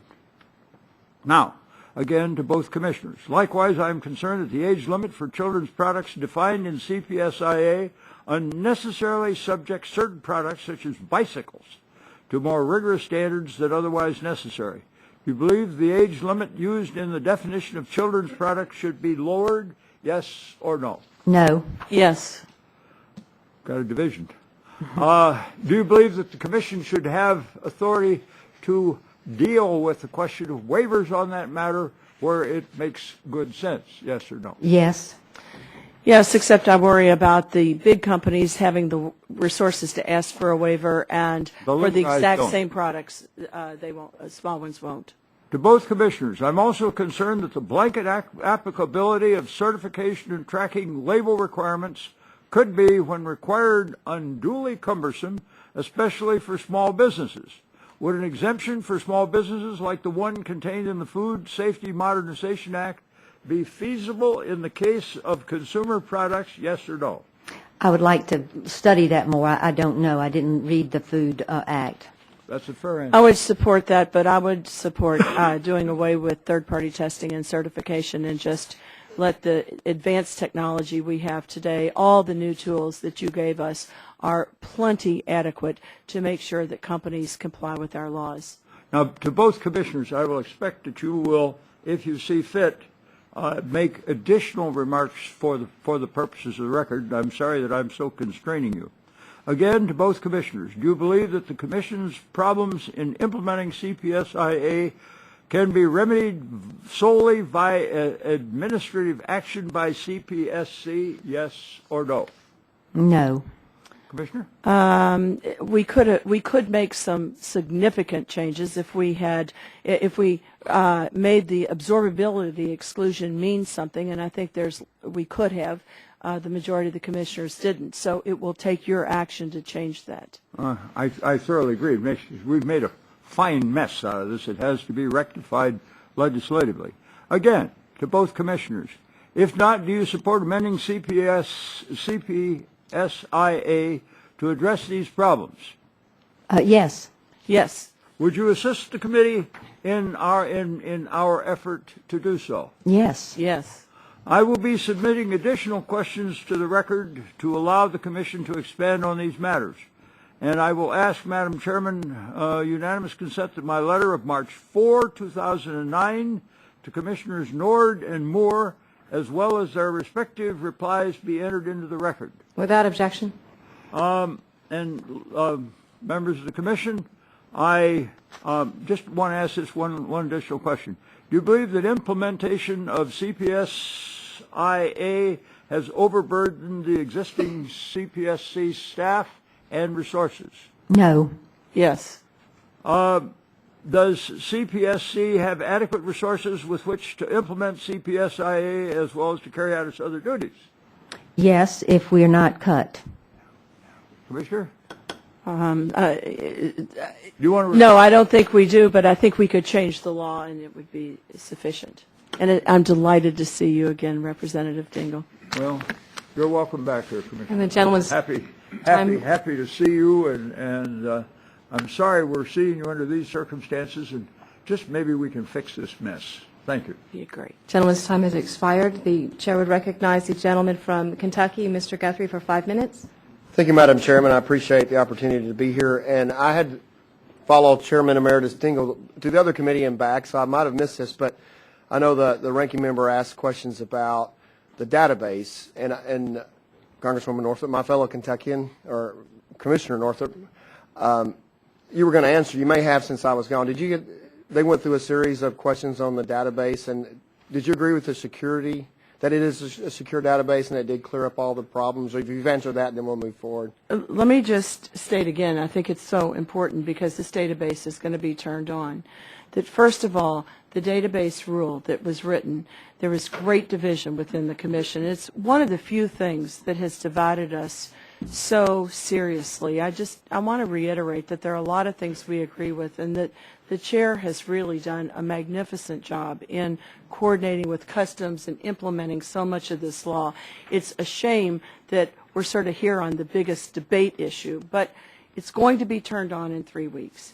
It is going to allow anyone to input anyone, any organization, third-hand knowledge, hearsay information, the type of things that we see every day. We see a Facebook where somebody talks about Pampers and about that they're causing a huge problem. Suddenly we got in 500, we get in all these cases. I have to be careful. I don't talk about what's confidential, but I think we have made public statements that to date we have not been able to find that there's any problem with Pampers. But we haven't even provided a final statement on that. Okay. I probably want to get to another question. Okay, thanks. Go ahead, just finish. For the companies that then would be running around because somebody collected some information on Facebook, and Facebook, at this point, the person that owns the Facebook account could transfer every one of those incidents into our database. They do not have to know who it happened to. They put it in as their entry. That's legal. That's what they're supposed to do. It's the name and contact information of the person entering it, not the consumer. I just want to ask another question real quick. Sure. And Chairman Tenenbaum, and actually met a long time ago. I was a state legislator, and you hosted us for the Southern Regional Education Board in Charleston, and did a great job. Thanks. But I'm a manufacturer by background, and like the administration, we're looking to create jobs and ability to export, not just import, increase our exports. And my understanding is that the CPSIA is that American manufacturers won't be allowed to sell their goods abroad unless they meet the lead standard that we just heard the Chair Emeritus say we've got to fix. So, and also they won't be able to sell abroad unless their goods have been sold in the United States and never will be sold in the United States. So if they've never been sold in the United States or won't be, they won't be able to sell abroad unless they compete with this law that we just heard other people comment we think is unworkable. Do you think this puts American manufacturers at a disadvantage to like we could make something here, send it somewhere else to go into a product and come back here unless it's No, American manufacturers have to meet the standard, which is 300 parts per million right now, and 90 parts per million for lead. Our point is that it's difficult to do that in the whole, and as Chairman Emeritus just said, the whole law we need to fix it. No, yesterday we heard testimony. Excuse me, I just interrupted you. No, go ahead. No, that's fine. But this came to mind. But we heard trying to get all this in testimony while we're out from of time. one of the largest testing laboratories in the world, and they said they tested over 90,000 data points, and they found that 97% already comply with the 100 parts per million lead. And so people are already going to that standard. And the other thing is that domestic manufacturers and importers have to comply with the 300 parts per million lead content and 90 parts per million. Part of it's the labeling, too. Right, and Canada has already dropped their standard for lead content to 90. The the EU has 90, but it's a solubility standard, but it's roughly comparable. And it's so worldwide people are dropping their lead standards because I have an article from May 1936 which talks about the harm lead can do to children. And just this article says even infinitesimal amounts can bring down the IQ. It's a potent neurotoxin. It can cause brain damage. And there's no de minimis standard known. There's no safe level of lead known. Let me just say that we have health agencies that tell us about what is an unsafe level of lead. The CDC, the NIH, the EPA all tell us a child's lead level needs to be under 10 parts per deciliter of blood. Right now, only 1% of all children reach that. And in every case, even the American Association of Pediatrics tells us that if a child doesn't, they don't say it's their bicycle handlebars to take away those toys. They tell you it is because of lead in paint, lead in gasoline, and what to do to offset those. No one has ever suggested in the health community that your bicycle handlebars and things like that have anything to do. In fact, we allow more than that amount of lead. The FDA in a child's piece of candy can have more lead. As a manufacturer, I can tell you, if you agreed with everything and it all works like it's supposed to, the traceability side of that, because I'm an automotive supplier, and if you had to trace everything that came in and went on, that's a real cumbersome thing for our American manufacturers, I think. Thank you. The gentleman's time has expired. The chair recognizes the gentleman from Texas, Mr. Olson, for 5 minutes. Thank you, Chairwoman, and thank you to our witnesses for coming today. I greatly appreciate your time and your expertise. I want to follow up on a comment you made, Commissioner Northrup, about, and I'll quote here, that we're better at the border than we've ever been. And Talking about products coming in. Yeah, products coming in, exactly. No, yeah. We're staying. No, we don't want to open that bag of, no, ma'am. I represent the Port of Houston, which is the largest port in foreign tonnage here in America. And you all know that the Panama Canal is being widened and deepened, and it's expected to be open in 2015. When it is, these very, very large cargo ships that right now are coming to the western coast of Mexico and the western United States are going to punch through the canal and come to the Gulf Coast. And my question is, are you working right now with DHS, with the customs people, to make sure that we have the resources that when these ships get through, and lots of them are going to have these toys and all the things we're concerned about, that you can verify and test these things and get ahead of this curve so they don't come to the pier, get off the pier, and go into our economy? Really, the person who has done so much on this is our chair, and I feel like I ought to let you answer first because you have a lot to First of all, thank you. First of all, last year we were the first agency to sign a memorandum of agreement with Customs and Border Protection, whereby we get to see the manifest data. We have two people located at CBP in the CTAC office, and we look at we look at data on ships as it comes to the United States before it's even in port, before it's unloaded. And we have also just finished a study on a risk management study so that we can target shipments, and we're very, very accurate. Last year I had the numbers, but we were able to have at least of the targeted shipments that we stopped, we found at least 50% had already violated. So we're working so that companies that don't have a history of noncompliance can have a safe lane, and those that we need to target and monitor closely, we will have information well ahead of time before they get in the port. Because I visited the Port of Savannah and also the Port of Charleston, and I understand that, we need to get the shipments unloaded. Yes, ma'am. Commissioner Northrup, any comments? Yeah, only that it's so sophisticated, it's so impressive. I think when you consider how advanced that is, and the fact is one of the reasons we have so many fewer recalls is because we are intercepting things at the port, and it does add to my claim, what I believe is a reason why third-party testing and all this certification and tracking of every single component and is going to be obsolete compared to the new ways we have to survey what is coming into our ports.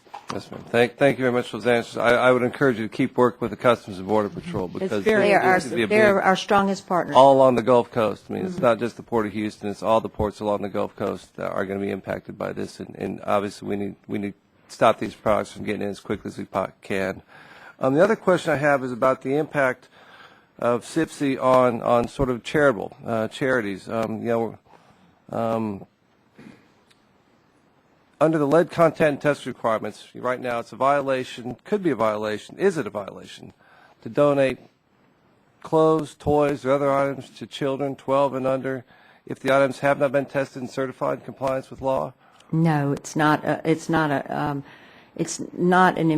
violation for you to give clothes to Goodwill. We have our Salvation Army or any other charity. We have worked with all the charitable organizations and worked with states. We had a handbook. We've done extensive education. We know that there's certain items that pose the largest risk. Children's jewelry could have cadmium or lead. Painted toys. Items made out of vinyl, because vinyl degrades quicker, and lead can be exposed. And there have been high amounts of lead in vinyl toys and vinyl clothing. So we've worked with them on things they need to check and not resell. Also, it's illegal to sell a recalled product under CPSIA. So if a crib's been recalled or playpen, you shouldn't sell it. But we work really hard with the states and the organizations to try to educate them on what are the high-risk products. It's almost impossible to resell any children's product. As Goodwill told me in Kentucky, they have lost $1 million of sales in the first 4 months that this went into effect. because the fact is they actually paid $35,000 to buy an XRF gun. They hired somebody and trained them. By the time they found a button that passed, they had spent more money than they would get on a blouse, for example, a child's blouse, and they found that so all of those things went out.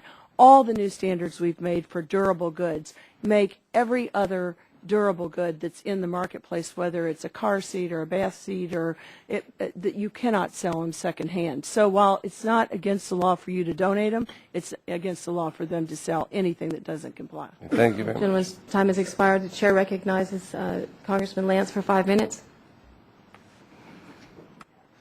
Thank you very much, Madam Chair, and good afternoon to you both. I'm new to the full committee, therefore new to the subcommittee, and it's my honor to meet both of you, and I look forward to working with both of you. As I understand it, you have stayed portions of the law for several years in a row. I also understand that some manufacturers might still be worried that state attorneys general might enforce the requirements even though those requirements have been stayed. And I would request your comments as to perhaps whether or not your stay should be effective with the states as well. Well, the stay will automatically lift December 31st of this year. Now, what we have not, and that's just for testing and certification for lead content, not lead paint. We didn't stay yet, but lead content. Yes. And so, but you still have to comply. So we didn't stay enforcement. Any manufacturer has to comply with lead paint limits, total lead content, limits on certain phthalates, small parts, magnets, and F963. Now, that means that attorneys general may enforce the law just as we might enforce the law. And the large manufacturers as well as the large retail, if you go into any retail establishment, you will find that their products have been tested because they require, before the Walmarts, the Toys R Us, Target, if they require you to show a third-party test, and that is why many people are already testing. So the attorneys general are not stayed from enforcement, and neither are we. And has that occurred in any situation with which you are familiar? Sure. We have several attorneys general who are very active in consumer product safety, and you can, as well as some states who have lower lead limits than we do. Illinois has a 40 parts per million lead limit. California's had proposition. What do you know? What I do not. Do you know what it is in New Jersey? I do not know. No, but I can look it up. Commissioner Northrop, your comments? Yes. Well, first of all, the attorneys general. One of the things that the law did say is that attorneys general can enforce the law, even though it's a federal law, can enforce it at the state level, and it has caused a lot of angst among manufacturers. Even though Illinois has a 40 parts per million, it doesn't say that you can't sell it. It just says you have to label it, saying it might cause lead poisoning in your child. I see. Right. Thank you. I did not realize that. A philosophical question. Sometimes, perhaps in all cases, laws we pass here and that are passed at state capitals, with which I am familiar, have unintended consequences, and then it's our responsibility to try to address them. Do you believe, and I would address this to both of our distinguished witnesses, do you believe that unintended consequences might, on occasion, result in overreaching? Well, here's the law that was passed allows us to exempt products. If we cannot exempt a product if normal use and abuse of the product results in any lead being absorbed into the human body, any lead. So that's why when you had bicycles and ATVs and books, the any lead standard kicked in. And that's where we say we need flexibility. And that would require a modification of the statute, in your opinion, Madam Chair? It would require us to have some flexibility, and if there's no harm to the child, then we could, or to the person using it, then we could have a waiver or an exemption. We could grant an exemption. Commissioner Northrop? I think by far the simpler thing and the thing to give certainty to the providers the businesses, is to have an exemption that makes the absorbability exclusion mean something. There were 3 exclusions. There were electronics, there was inaccessible. We have made both of those 2 exclusions mean something considerable. But we have decided that there's not one thing that qualifies for the absorbability. If you changed it to say no amount of lead could be absorbable that would cause any material change in a child's lead level, we would totally rationalize this bill. Would you suggest that this be done at your level or through an Well, I by just make statute? the argument. I have a legal brief that I think that it did give us that because I believe that Congress, when they passed it, meant for that section of the law to mean something. And there's a lot of statutory past interpretation that shows that you can't just write off a whole section of the law. But the majority of the commissioners decided that we couldn't. And so it will take a change by you. First of all, that was... The gentleman's time has expired, and we need to move along. But I would like to thank both witnesses for appearing today. I also urge both of you moving forward to re-examine how the Commission prioritizes risk. Let's focus more on real dangers facing our children, which may be going unaddressed at the present time, and not perceived ones. Again, thank you both very much. I look forward to working with you on fixing, as Chairman Emeritus Dingell said, all that is screwed up. Thank you, Madam Chairman. Thank you all. We will just give a few moments for the second panel to get in place.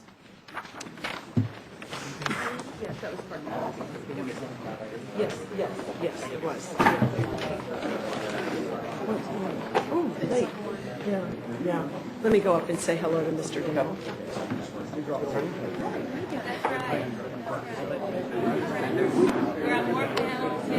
Behind your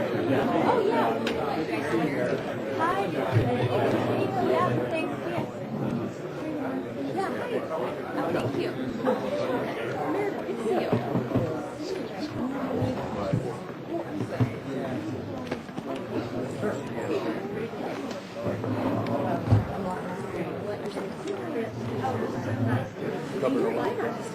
No, wings. Thank you. I'll take it.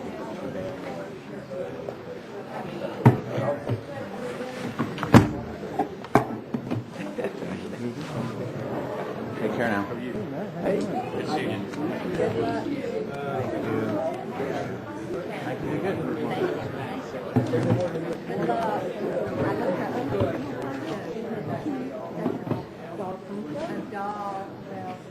Up front.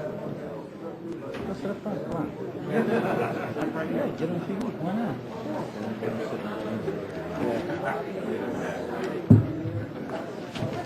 Ben, sit here. No, I don't want to get here. Hi. Hey, Rick, how are you? How are you? It's Coles. Nice to see you. Alana, come on. Hi, Jody. Nancy. Nice to meet you in person. Yeah. You remember? Yeah.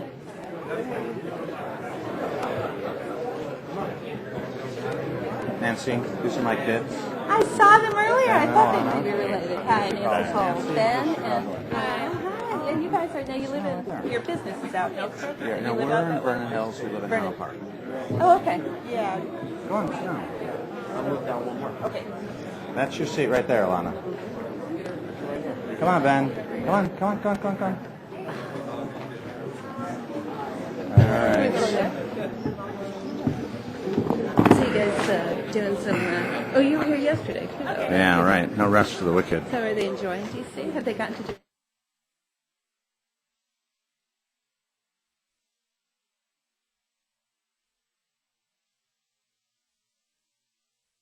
Read this semester, so they had a quick Capitol tour. We had it scheduled for yesterday. Jay Howell told me yesterday we were done at noon.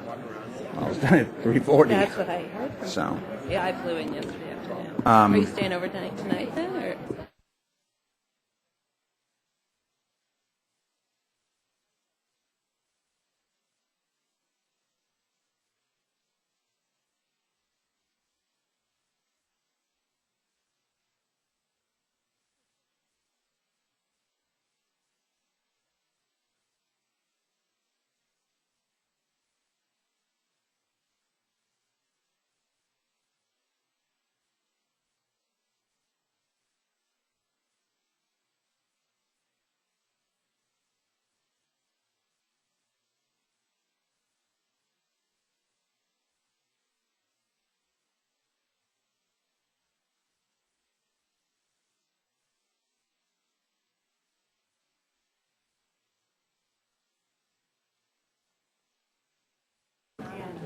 The subcommittee will come back to order. On our second panel, we have 4 witnesses. I'd like to welcome them all. Our first witness is Jolie Fay. Ms. Fay is the founder of a children's product company called Skipping Hippos, based out of Portland, Oregon. She is also secretary of the Handmade Toy Alliance, which she also represents today. Our second witness is Wayne Morris. Mr. Morris is the vice president of Division Services for the Association of Home Appliance Manufacturers, representing manufacturers of all sizes and various consumer products. Also today we have Rick Woldenberg of Chicago, Illinois. Mr. Woldenberg is the chairman of Learning Resources, Inc., Incorporated, a children's product manufacturer and direct mail retailer that specializes in educational toys. The company is a small business that employs over 150 people.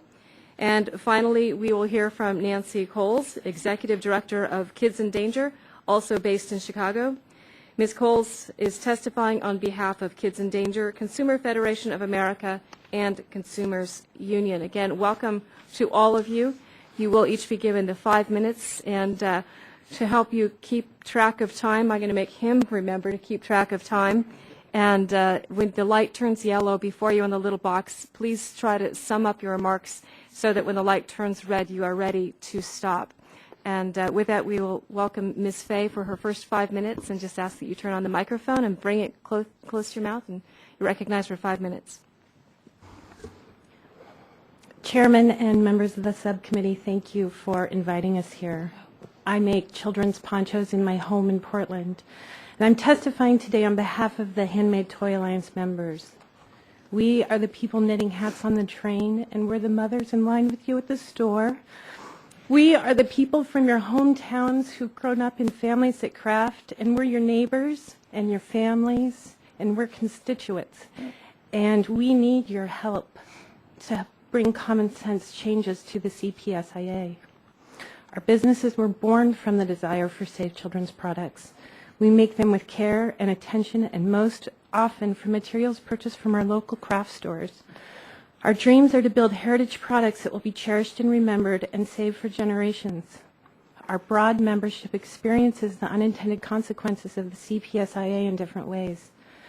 Micro-sized businesses that craft and retail toys and children's products make up half of our membership. Often these are one-person businesses who produce and sell in very small batches. The CPSIA makes no provisions for these businesses to be able to operate. People crafting in their homes are expected to third-party test the same way as a mass-market manufacturer. The cost of third-party testing for lead and ASTM standards are prohibitive in very small batches. Tracking and labeling requirements are too burdensome, and people find the law and its requirements too complex to understand and apply. At the Hollywood Senior Center in Portland, Oregon, there is a small retail shop that sells items made by the seniors. They live on an incredibly small fixed income and would never be able to afford a single ASTM third-party test. The workmanship that has developed over a lifetime helps contribute a small but very substantial supplement to their monthly income. These are artisans, and this law makes them criminals. Another segment of small batch businesses producing multiple items and selling in boutiques and online are also not able to absorb the testing costs for their products and are treated equivalent to mass market manufacturers.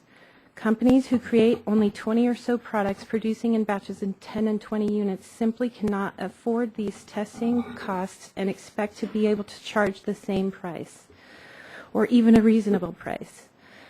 A third group hurt is the specialty toy retailers. These are the mom and pop toy shops in towns across America. The CPSIA removes the ability for them to sell most safe and local products and many international products. Loss of specialty toys from Europe particularly tilts the children's marketplace in favor of mass-produced items and removes the opportunity for special retailers to differentiate themselves. Without the ability to offer unique items to sell in their stores, there's nothing that can set them apart from their competitors. Finally, toy importers represent 2% of our membership. It's a small percentage, but a big component of the culture of specialty toys in America. Within this melting pot culture that we live in, they provide access to many safe products from our ancestors and countries of origin, enriching the value of play and helping the culture survive. The CPSIA treats these small-scale importers as if they were mass-market manufacturers, and they suffer alongside U.S. small-batch manufacturers. I grew up in Wyoming, where my great-grandparents were homesteaders. For generations, my family has made toys and clothes and saddles for children. I cherish these items because they're from my family, and they were made with care just like what I make. Our members are people just like me from all across the country making safe products that we cannot afford to third-party test. I'm here today because I want my children to continue this tradition and to understand and learn from our entrepreneurial spirits. Crafting gives them joy, and selling it gives them reward. While the HGA has worked closely with the CPSC, we feel strongly that the current legislation does not grant the CPSC the flexibility to address our members' needs. Our membership is in need of a legislative fix that only you in Congress can give. Solving the problems of the CPSIA is not only for our members' immediate financial relief, but will save generations of future handmade products. For thousands of years, cultures have been studied through their handcrafted toys. In museums around the world, there are artifacts of handmade toys connecting the cultures of the past to societies of today. What will the legacy be if the CPSIA destroys our generation's ability to share this piece of history? Thank you for the opportunity to speak. Thank the gentlelady. And now we'd hear from Mr. Morris for 5 minutes. Thank you, Chair Bono Mack, and members of the subcommittee. Thank you for inviting the Association of Home Appliance Manufacturers to testify on this important matter. AHAM supports the creation of a public database to assist consumers with easy access to relevant and accurate safety information, and it's important that that situation be properly funded. Of course, there are many private Internet sites that play the same role, and so it makes little sense for the Commission to expend major resources to create a competing website unless it adds value. A critical part of that value proposition is that the information should be of high quality, accuracy, and utility. Unfortunately, the Commission's current database design hinders the publication of accurate information. It places unreasonable burden on manufacturer, and it does not require timely resolution of good faith material inaccuracy claims. We need the database to be news we can use. With a few changes, the accuracy of the information can be improved. Nothing we're proposing inhibits in any way the Commission from pursuing reports it receives from consumers or anyone else to see if a corrective action is necessary or a violation of the standards has occurred. Our testimony here is limited to what is placed on a public, incident, Internet-based database. We have 3 points. 1, the Commission should resolve claims of material inaccuracy. According to the CPSC, material inaccurate information is a report of harm in a report which contains, quote, information that is false and misleading and which is so substantial and important as to affect a reasonable consumer's decision-making about the product, unquote. This includes misidentification of the product, manufacturer or private labeler, or the harm or risk of harm. The manufacturer has a burden of proof and must provide specific evidence and describe how the report is wrong and how it should be corrected. It's in every legitimate party's interest that the Commission post only accurate information to the database. Under the current regulations, all harm reports, except for the ones of outstanding confidentiality claims, have to be posted to the database within 10 days of transmitting the report to the company, no matter what. Accordingly, even if a company meets the Commission's burden of proof and responds within the short 10-day period by submitting substantial evidence of material inaccuracy, the Commission will post the complaint to the database before resolving the material inaccuracy claim. The Commission actually has no obligation to resolve the material inaccuracy claim by any particular time. As we all know, once information has been published on the Internet, even if it's revised or retracted later, it stays in cyberspace forever and may already have done damage. We believe it's wrong for the federal government to allow companies and their brands to be unfairly characterized, even slandered, without evaluating a company's claim. Because of the extremely limited time frame to receive the information, analyze it, and develop a response, we believe it's unlikely that many companies will comment on a high percentage of the reports of harm, and the chairman spoke earlier of the soft launch proving what we say. If a company does respond, basic fairness requires that the government decide before the data is publicly released. 2, the eligible reporters to the database should be limited to those with direct information. The CPSIA lists those who may submit reports of harm to the inclusion of the public incident database.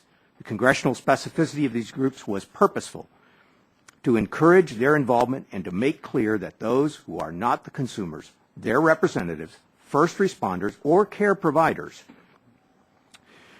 to consumers should not participate in the database for their own ends. This applies to trial lawyers, consumer groups, and even trade associations like mine. Remarkably, the Commission is now, in the final database rule, shoehorned certain non-governmental organizations into a definition of public safety entity. Congress should reinstate the original intent of the legislation. The database ought to be limited to those people who purchased the product, used the product, or cared for someone who has suffered an injury. Otherwise, the database is simply a blog, and there's no reason for the federal government to displace or compete with private blogs. 3, the Commission should require registration of model or other descriptive information. There are thousands of categories of consumer products, manufacturers and brands, where there are numerous models of a product. Although the Commission encourages submitters to provide more detailed information, which will allow the public and manufacturers to identify which particular product was subject to alleged incident, it does not require that information. This is a mistake which Congress should remedy. The suggestions that we've made do not prevent a useful, accessible public database. Rather, we believe our proposals enhance the utility of this new mechanism. Thank you for the opportunity to testify and be glad to answer questions. Thank you. Thank you, Mr. Morris. Mr. Woldenberg, recognized for 5 minutes. Chairman, Ranking Member Butterfield, and distinguished members of this subcommittee, thank you for the opportunity to testify this morning. My name is Richard Woldenberg. I'm Chairman of Learning Resources, an Illinois-based 150-person manufacturer of educational materials and educational toys. I'm accompanied today by my son, Ben, and my daughter, Alana. This is my second appearance before the subcommittee to testify about the CPSIA. 3 years after its passage, the high cost of the CPSIA, its overreaching and intrusive nature, its non-existent impact on injury rates, and its depressing effect on the markets is beyond dispute. What remains a mystery is why we did this to ourselves in the first place. The crisis, such as it is, seems like a media-fed hysteria.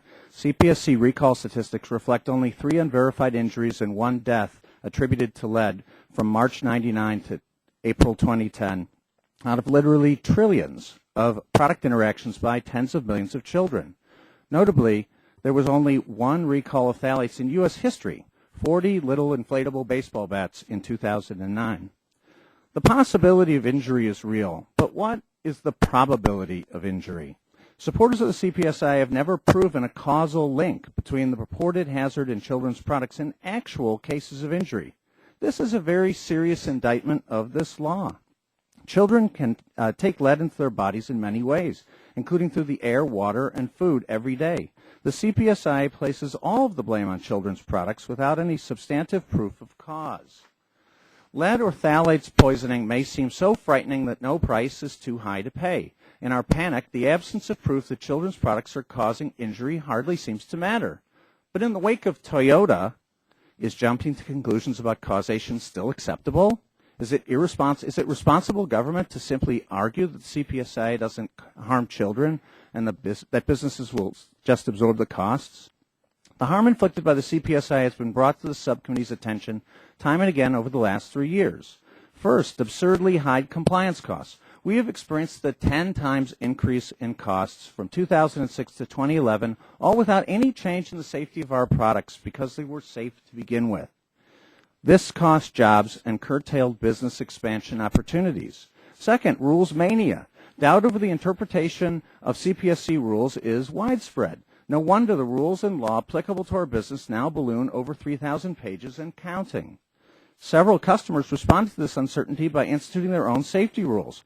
One even insisted that we test for lead in paint even if the item had no paint on it.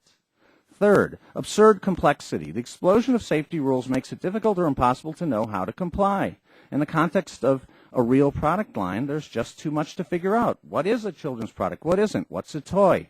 Which materials need to be tested or retested? In practical terms, it's a nightmare. Other rules make us look stupid to customers.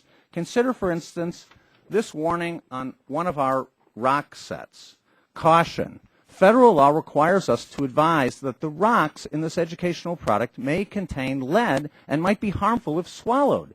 This is a form of humiliation. Fourth, liability risk deters cooperation. Under the CPSI, the CPSC has become a coercive enforcer of rules with little mercy or sense of proportion and no exercise of judgment. This environment certainly contributed to a lack of cooperation by component manufacturers who won't test for CPSI compliance and subject themselves to CPSC persecution. Trust has been destroyed in so many ways. Congress must restore to the CPSC the responsibility to assess risk. My top 5 recommendations are that first, the CPSC should be mandated to base its safety decisions, resource allocations, and rules on risk assessment. Second, the definition of children's products should be limited to children 6 years old or younger, and the definition of toy for phthalates purposes should be limited to children 3 years old or younger. Third, lead and substrate and phthalate testing should be based on the reasonable business judgment of the manufacturer, not mandated outside testing. Resellers should be entitled by rule to rely on the representation of manufacturers. Fourth, mandatory tracking labels should be explicitly limited to long-life heirloom products with a known history of injuring the most vulnerable children. And fifth, the public injury incident database should be restricted to recalls or properly investigated incidents only. Manufacturers must be given full access to all posted incident data, including contact information. In conclusion, I urge your committee to address the fundamental flaws in the CPSIA to restore order to the children's product marketplace and to protect small businesses from further damage. I appreciate the opportunity to share my views here today, and I'm happy to answer your questions. Thank you. Ms. Coles, you're recognized for 5 minutes.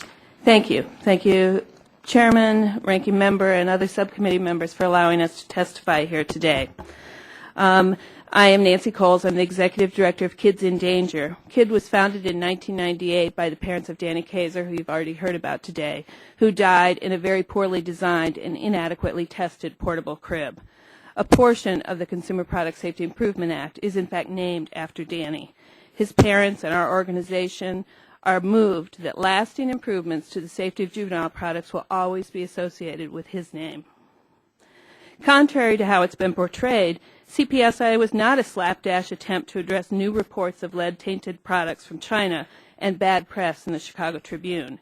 Many sections of the law were previously introduced bills, including mandatory standards and testing for juvenile products, a ban on using unsafe cribs in child care, product registration, internet labeling, and lead limits.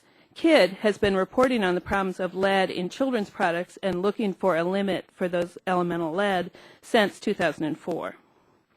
Even with delays and incomplete implementation, CPSIA has already shown success in making children safer. My written testimony does go into much greater detail, but here's just a few areas. Over the past 4 years, we have seen 10 million cribs recalled in this country. That is a lot of cribs, and we know from past history on recalls, many babies are still sleeping in those cribs that are dangerous. A report released just today by the American Academy of Pediatrics shows that 26 children are rushed every day to hospital emergency rooms because of injuries caused or taking place in a crib.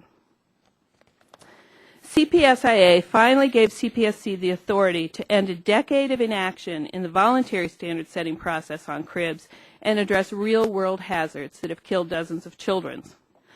The CPSIA also requires that infant and toddler durable products such as cribs, strollers, and high chairs include a product registration card to give manufacturers the ability to contact consumers in the event of a recall or product safety issue. Danny's mother has testified before this former body that she firmly believes her son Danny would be alive today if the product that killed him had come with one of those simple cards. One of the most significant improvements in safety will be the database, which goes live in March. It will both help individual consumers research purchasing decisions as well as report when they have a safety problem with a product. In addition, it will help spot injury patterns and emerging hazards. The CPSC has put in place, as we've heard, many safeguards to keep the information accurate and usable. We've also heard that before the CPSIA was passed, CPSC's ability to protect the public had been dramatically weakened.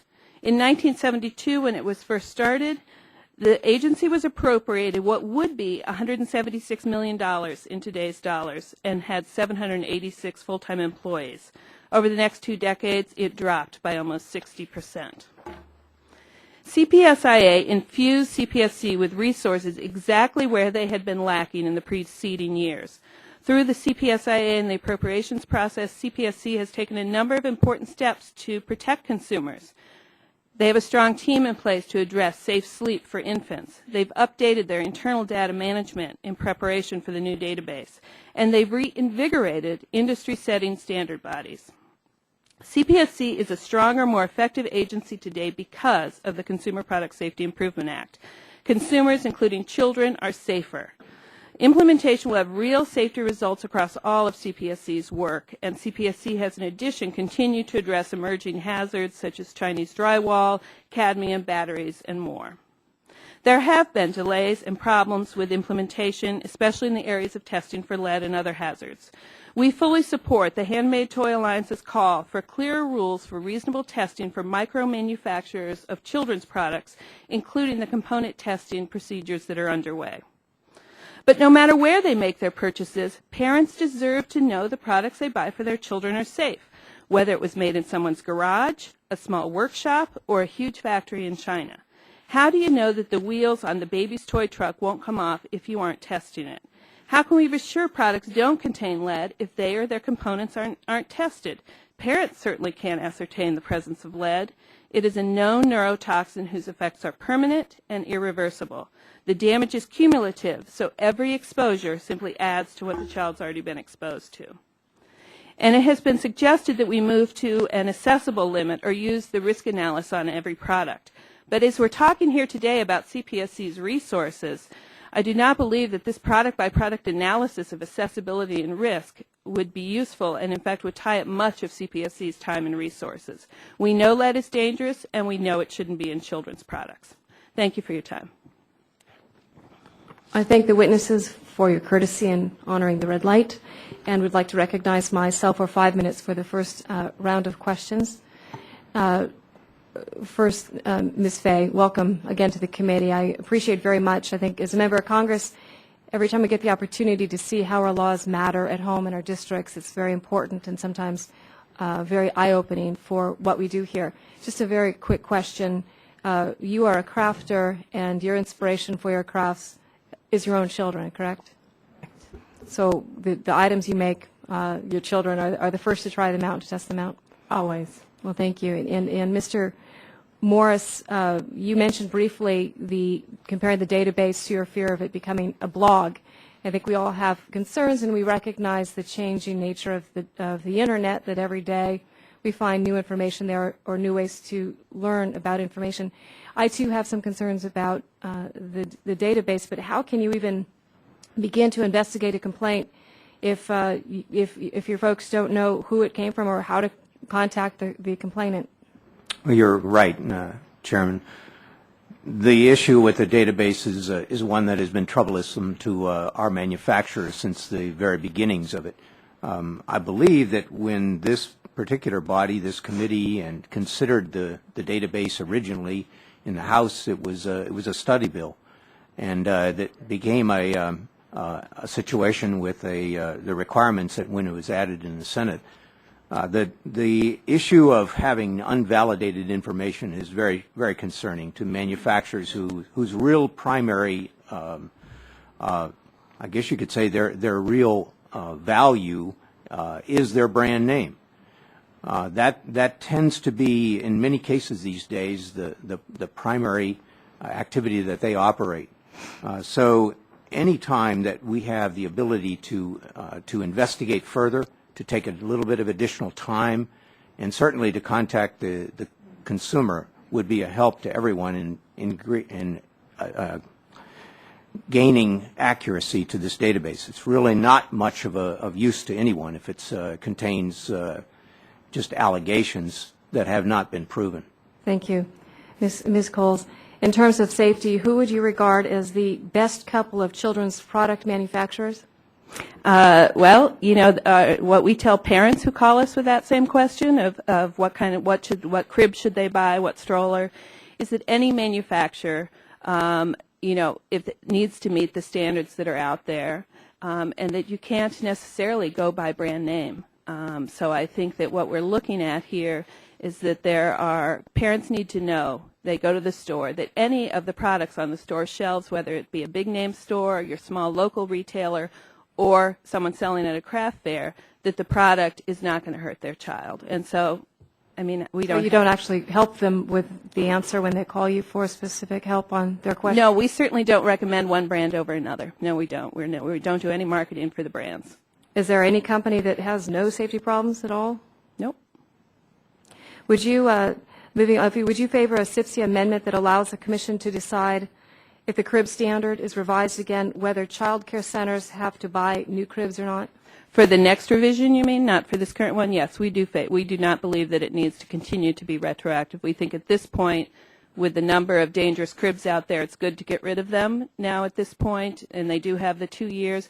But I think any future changes, because this was such a dramatic overhaul, any future changes could be prospective from the date of manufacture. So we do support that. Thank you. Mr. Woldenberg, how do you keep track of all of the federal and state requirements that apply to your business? We work pretty hard. It's a lot. We have a staff of 5.5 people, including myself, plus an outside lawyer on retainer, and we've been working at it for 3 years. And then, Ms. Fay, how big is your staff to try to comply with the same requirements? It's just me. And Mr. Morris, in the case of, I've got to be brief, in the case of youth ATVs, the CPSC has made the judgment that the risk of lead exposure to children is outweighed by the risk that children face if youth ATVs are not available, and they ride adult-sized ATVs instead. Can you briefly say, doesn't inaccurate information in the database pose the same problem? If the database sounds a false alarm about one product, couldn't consumers be scared into buying a more dangerous product instead? Well, Chair Bonomack, I won't try to explain on all-terrain vehicles because that's really not our product category. But you addressed the issue of the materially inaccurate information in the database, and I believe that's one of the things that we believe very strongly, that there's time that needs to be added to this sequence within the CPSC to resolve these types of issues and to make sure that the information that has been put onto the comment by the consumer is in fact accurate, that the model number is there, it treats that particular model number, it gives that information to the consumer or to others so that they can deal with it directly. It's also a problem that if these reports are made, the Commission itself is going to seek to try and do an investigation. If they don't know, they'll be running around trying to every type of product. I think that we need to try and narrow that down. Thank you. Thank you. I just appreciate I'm new with the gavel, but I hold it and you guys stop, and that's a pretty powerful feeling without having to pound it. But I would like to recognize Mr. Butterfield for his 5 minutes of questioning. Thank you, Madam Chairman. Ms. Coles, let me start with you. Your group, as well as other groups that you are representing today, seem to be acquainted with the dangers of lead. That's something correct. that you've spent a lot of time reading about and studying and getting familiar with. As you note in your testimony, you tried to raise the profile of the problem with lead in children's products some years ago, a few years before the massive recalls in 07 and 08. I'm told that you even asked the Commission to act using its authority to establish lead content limits for children's products. And I assume that the Commission didn't respond favorably. Can you speak to that, please? Yes. In fact, I have the study here that we released in 2004 looking at lead in children's products. We call it Playing with Poison. And we were surprised, and I think actually the CPSIA has reaffirmed our surprise at just how pervasive lead is. And so we're very concerned not only with lead in paint, but the lead content. It is an irreversible damage that it does to a child. Well under the 100 parts per million limit that we're looking at is enough for a child to be exposed to and lower their IQ 1 point. Do you advocate for a total lead content limit? We do. We support the total lead that is in the CPSIA. We think it is the most straightforward, the simplest way to test, as well as we believe less expensive than the soluble test. All right. Mr. Wallenberg, let me just briefly address something to you as well. You pointed to a label a few moments ago on the toy that said something. Would you repeat that again? Because we didn't see that in your written testimony.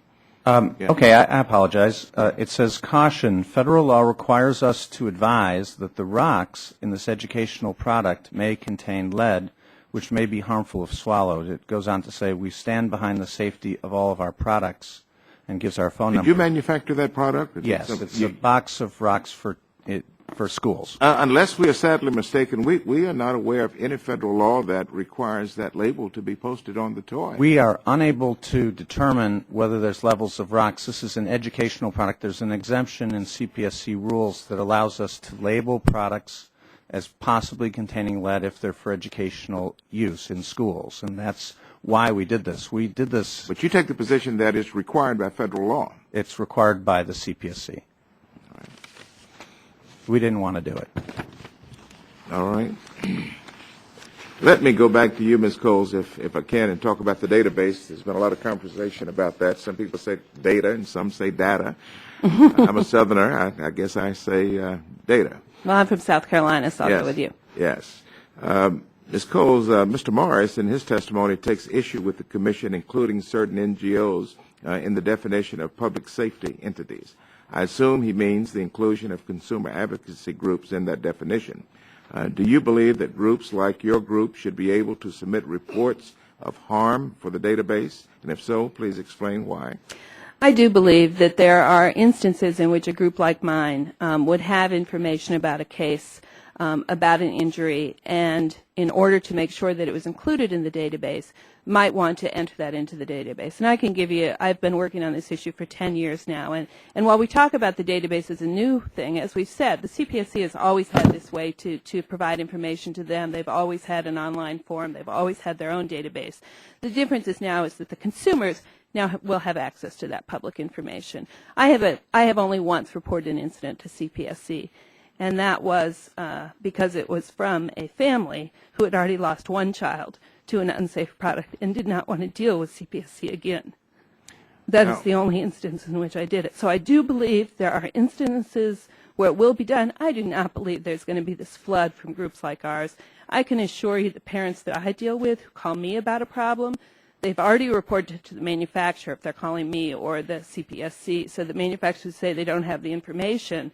I've never found that to be the case. I believe Mr. Morris calls it salting the database. Have you ever salted a federal government database? You mean? You know any group that has? Put false information in it? Yes. No, recklessly done so. I certainly do not. I think that we look forward to access to information. Now when a parent calls me about a child who's been injured or killed, it takes me months to get that information from CPSC to see if there were other incidents or if this is a standalone incident. I'm looking forward to having access to information that can keep children safe. So I do not think, and I will not be spending my time putting false information about anybody's products into You understand you could go to jail for doing that? Well, I wouldn't do it either way. Anyone could? Yes. All right. Thank you very much. My time has expired. Yes. Thank the gentleman. The chair recognizes the vice chair of the subcommittee for 5 minutes, Marcia Blackburn. Thank you, Madam Chairman. Ms. Cowles, Yes. do you know how exposure to lead occurs in a child? I know there are many different ways that exposure occurs. Well, according to the CDC, it's direct ingestion, such as swallowing paint chips, house dust, or soil contaminated by leaded paint, or through hand-to-mouth activities such as placing fingers or other objects in their mouth, putting them in contact with lead paint or lead dust. Do you know what today's major source of lead exposure is today, according to scientists? Yes, I do. And what is that? That is old housing stock and the environmental According to lead. the CDC, the major sources of lead exposure among U.S. children are lead-contaminated dust, deteriorated lead-based paint, and lead-contaminated soil. Do you know what scientists attribute this 91% drop? Well, let me go up here first. Do you know what the average blood lead level of a child under 5 was in 1970? No, but I'm sure it was much higher than it is today. The average, this is according to the EPA, the average BLL of a child under 5 was 15 micrograms per liter. Do you know what the current level of concern is according to the CDC? You better tell me. I have a guess, but I'm 10 not sure. micrograms. Right. Do you know the average blood lead level, the BLL of a child under 5? Do you know what that is today? No. Okay. According to the EPA, in '07 and '08, the average of a child under 5 was 1.4 micrograms per deciliter. So that, I think, gives you a pretty good idea of how we are doing with the lead. What do you think has attributed to this 91% drop in the blood lead level? The banning of lead in paint, the banning of lead in certain products, very extensive abatement efforts on the part of city, state. The CDC says it is the result of removal of lead from gasoline as well as from other sources such as household paint, food and drink cans, and plumbing systems. So just some items there for the record. Mr. Waldenberg, can you tell us what your annual testing costs are under CPSIA? We're projecting for I'm sorry. Okay, and also I want you to tell me how this has affected your business plan following the adoption of the rules. Let me see where it is now and what kind of changes you had to make. Group-wide, we're projecting costs far in excess of $1 million, up to $2 million for this fiscal year, and we expect that to increase if the 15-month rule is implemented as currently drafted by the agency. The impact on our business is that a tremendous amount of money has been removed from our business at an extremely inconvenient time. Our headcount is down about approximately 30% from peak. It's, of course, not entirely due to this law. There was the recession, but it greatly depleted our resources. We have deferred on opportunities to expand our business range into younger child ages, educational products, simply because we don't want to be exposed to the risk of... How many jobs do you think that would have created had you been able to move ahead with that expansion? Well, $2 million goes a long way, especially when it's removed from your profits. So I'm hoping a couple dozen, and we have about 5 people in quality control to compensate for that. Okay, so you're liking a couple of dozen jobs. Ms. Bay, think so. Welcome. Glad you're here. Talk about the unintended consequences of CPSIA affecting small business owners like yours. And I want you to talk in terms of jobs, prices, and consumer choice in the marketplace. We can't afford the third-party testing. We can't. It's not just the lead. It's the ASTM testing and the phthalate testing. I don't know anyone, especially now. This has been going on for so long, and we've been fighting this for so long that none of us can. So it'll shut you down. It'll shut your fleece fabrics and things, shut you down. So instead of creating the environment in which government creates the environment for jobs growth to take place, you see this as something that is completely restricting your ability to do business. Yeah, I'm still the only inventory I have. Direct and indirect jobs, how many jobs would that be costing? It's mine, you know, and it's every other crafter out there. If we can't continue selling our stuff, we're dead in the water. Mm-hmm. Well, and I think that's, everyone wants to make certain that we are handling the problems that are in front of us, but I think we're all concerned when we look at the unintended consequences. I yield back. Thank the gentlelady. The gentlelady from Illinois, Ms. Schakowsky, is recognized for 5 minutes.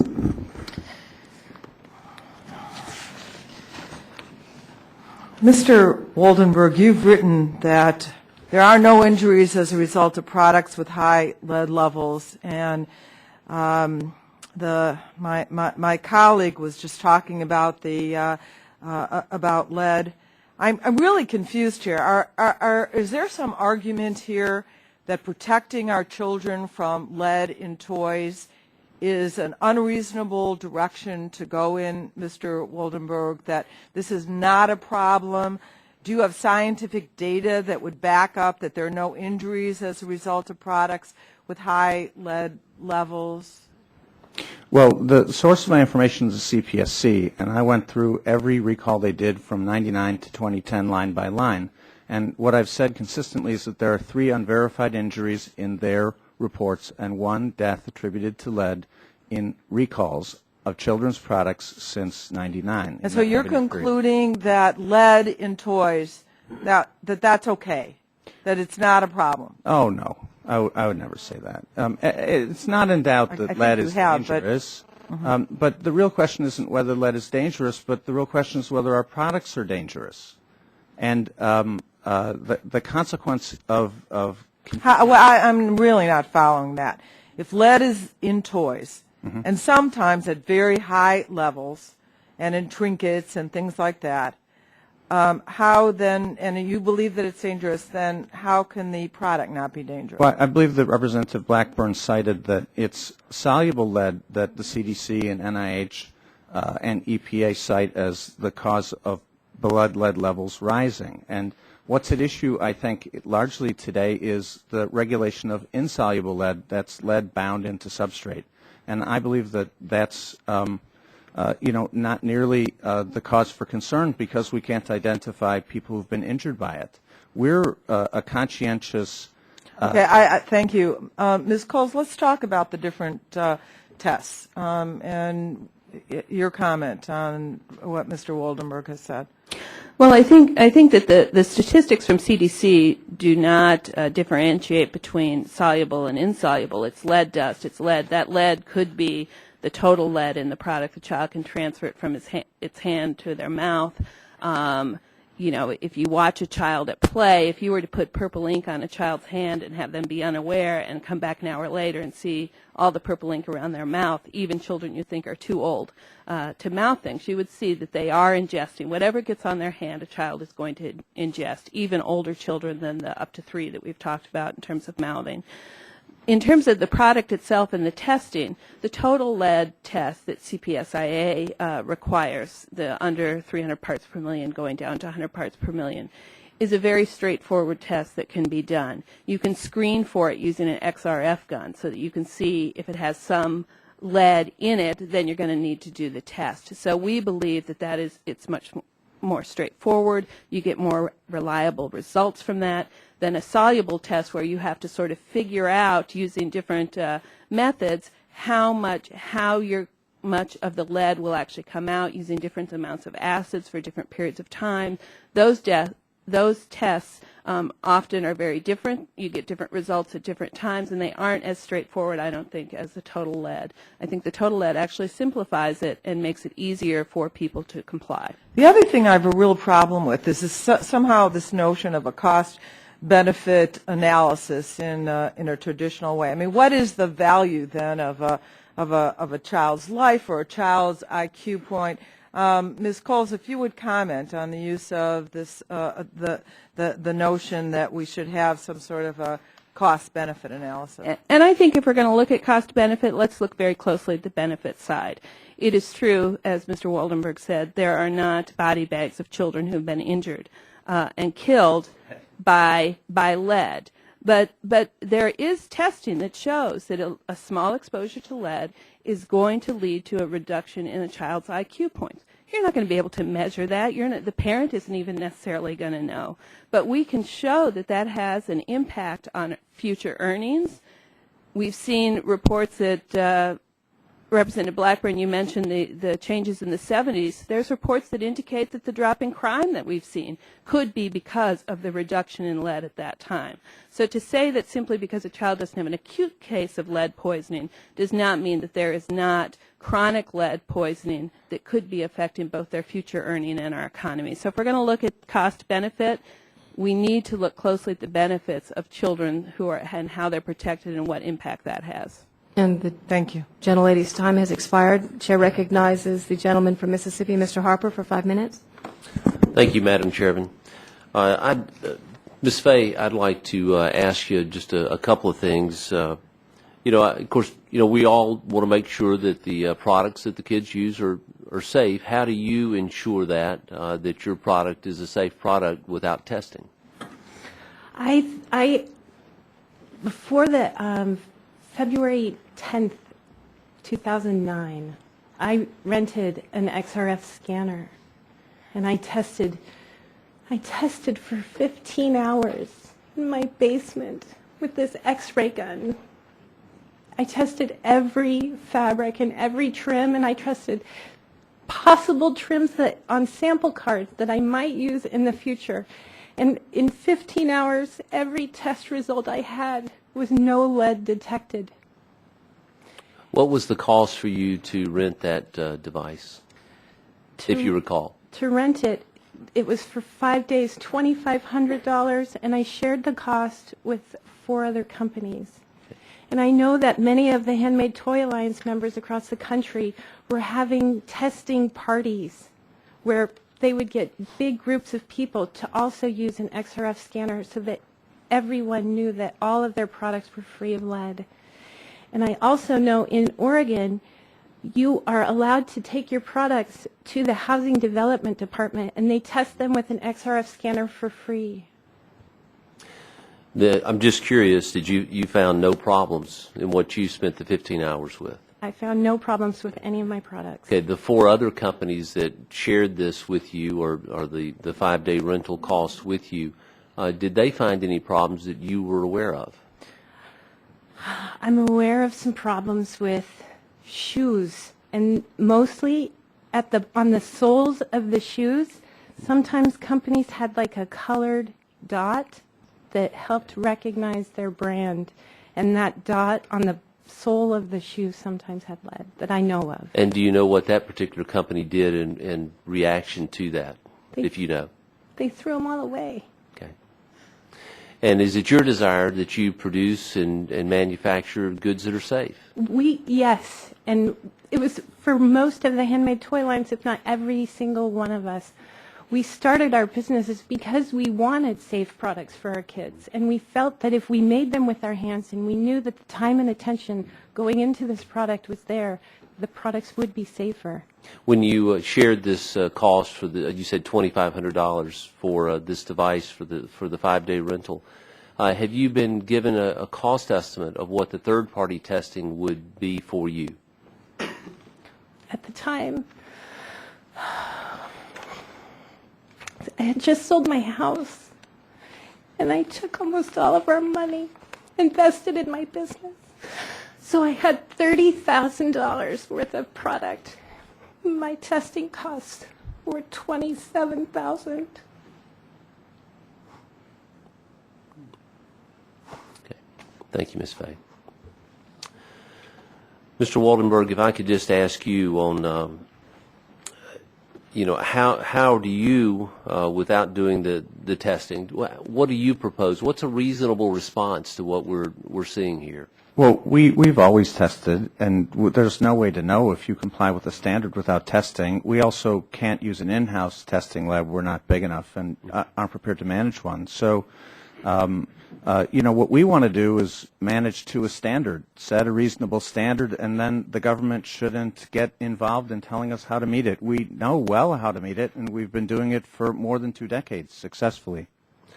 So do you see a greater burden on small volume businesses with this possible requirement? What I just articulated, or Yes. what exists? What I just articulated would be far easier. Ms. Fay just described wasting thousands of dollars testing stuff that everyone knows is safe. That's a terrible burden on any business, whether it's a single business or a business with 150 people. Okay, thank you. Madam Chair, I yield back the balance of my time. The gentleman yields back. The chair recognizes Dr. Cassidy for 5 minutes.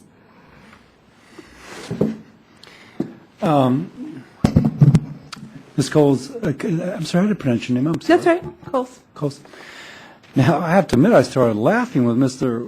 Waldenberg said he has to label rocks as a potential threat for lead poisoning if they're swallowed. Does that seem reasonable to you?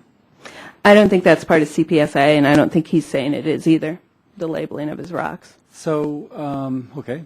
So that's, however that's interpreted, because I think you felt as if you had to, correct? That's the only way we can sell products with lead is we had to find an exemption. There is an exemption for educational products, and the cost to us is we have to put the word lead on our product. We don't believe anyone will buy things that say lead on them if they're for children. Who wants to buy a product that says it has lead in it? It's death. That's what's going on in Illinois right now with the lead labeling law, which is essentially overriding your legislation. People are striving. But I think there's a dispute as to whether or not you're actually required to put that on.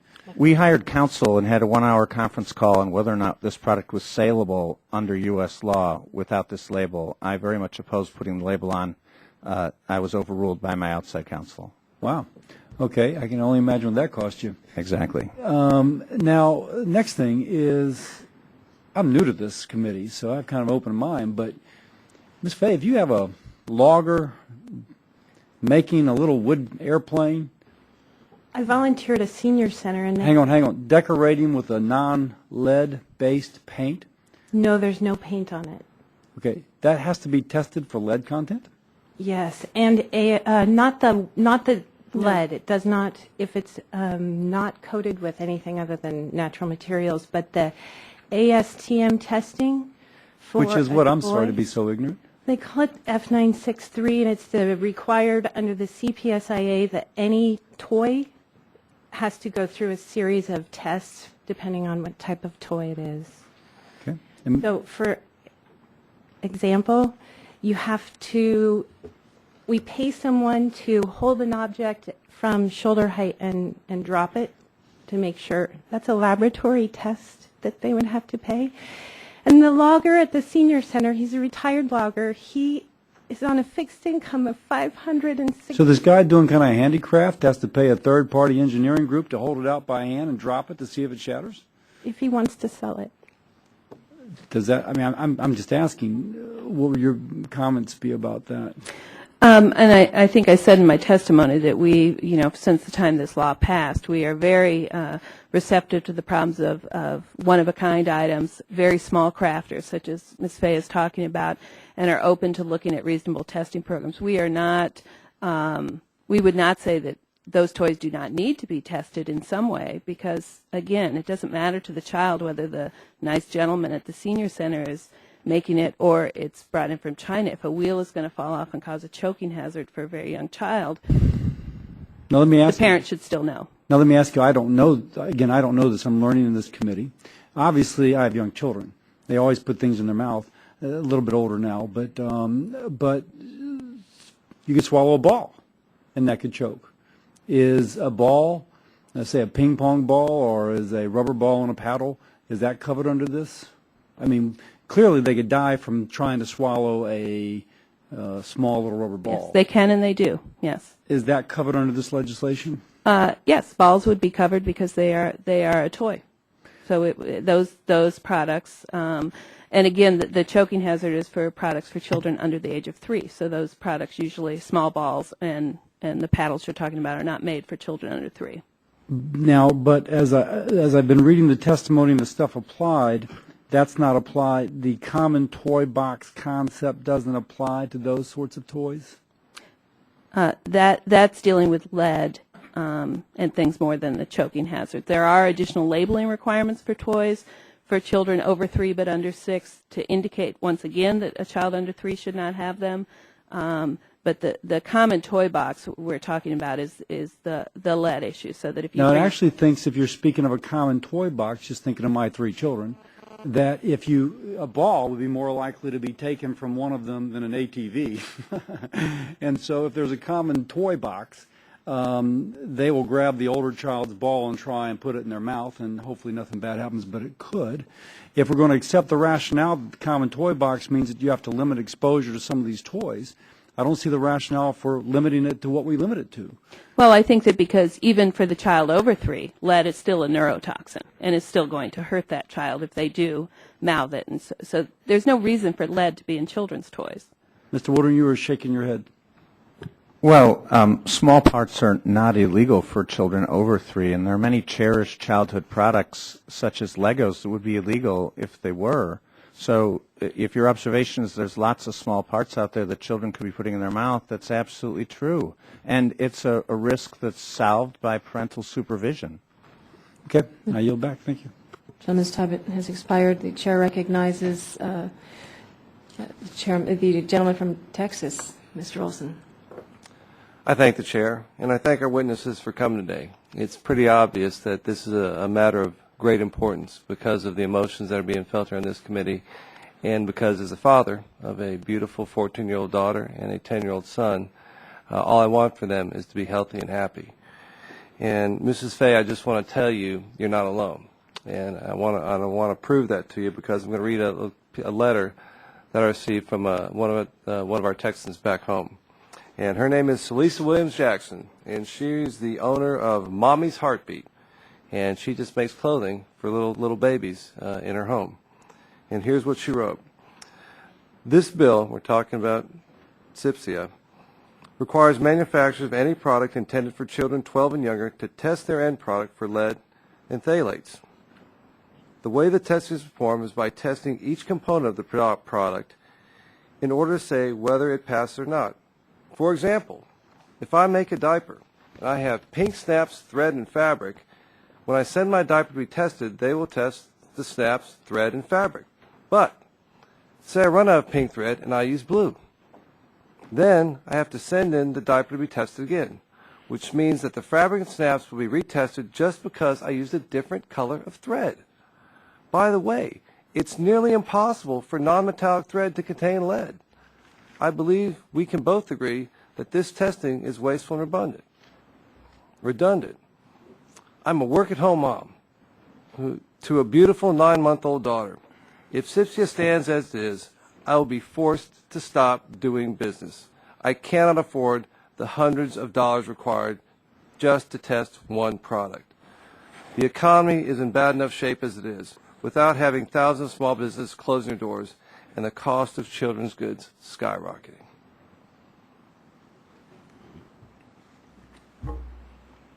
My question for you are how many businesses, are you aware of more businesses that are in your shape, Ms. Fay, out there in Oregon? We get emails from companies all over the country talking about how this law is affecting them, and we have compiled a list of businesses that have already closed due to the CPSIA. However, this list is small in comparison to what will happen if the CPSIA is fully implemented without changes.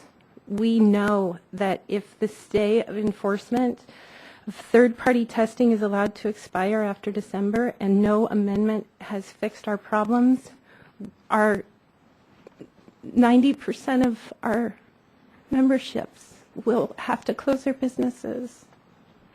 Yes, ma'am. And again, we need to fix that up here in the House of Representatives. That's something we can fix and something we should fix. A question for you, Mr. Waldenberg, just sort of the cost for your business here. I mean, how much of the cost of CPSIA impacted your business, your product lines, your parole?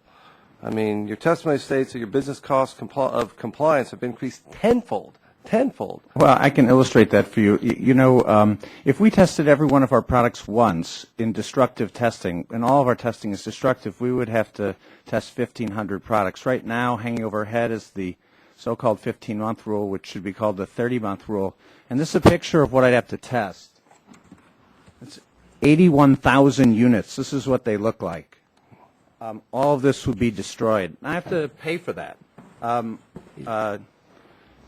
it's a huge, huge distraction as well. There's just no end to the threats that come from this law. So you have to destroy 81,000 units. Yeah, that's what it looks like. Just for testing. I mean, those are units you could be selling, making money, growing your business. Right. This is a shipment of 81,000. I wouldn't get to do that. Well, yes, sir. I mean, I know that back home in Texas, there's a lot of old boys who would like to destroy 81,000 cartons there, but that's not the way we're going to grow our economy. We need to get the regulatory burdens off your back. Thank you. And anything we do to help you, we're going to do it. Thank you very much for your time. Yield back. The gentleman yields back. The chair recognizes Mr. Pompeo for 5 minutes. Thank you, Madam Chairman. I just have a couple of questions for Ms. Coles. The American Academy of Pediatrics testified at the Commission's 100 parts per million technological feasibility yesterday that there's a point where we go from the sublime to the ridiculous when it comes to treating all products as presenting the same risk. In your judgment, have we reached the ridiculous when we treat a bicycle or a geology kit or a jewelry charm precisely the same way? I don't know that I would call it ridiculous. I think that it's not really treated the same way. The charm is obviously going to be, has definitely caused harm. I think we're looking at the way that lead is addressed in those different products, but the effect of lead in each of those products, if the child is able to ingest it, is going to be the same. Right, but we still got the same 100 parts per million standard for each of those items, and you think that's appropriate given the variance in the product and the product usage and the product's contact with human beings? You know, I think that we should certainly look at inaccessible lead, so that if there is lead in products that there is no way that the child is going to touch, that's one issue. But I think that the way I look at it, if you want to simplify it, is as Rick said, parents do not want to buy products that have lead in them for their children.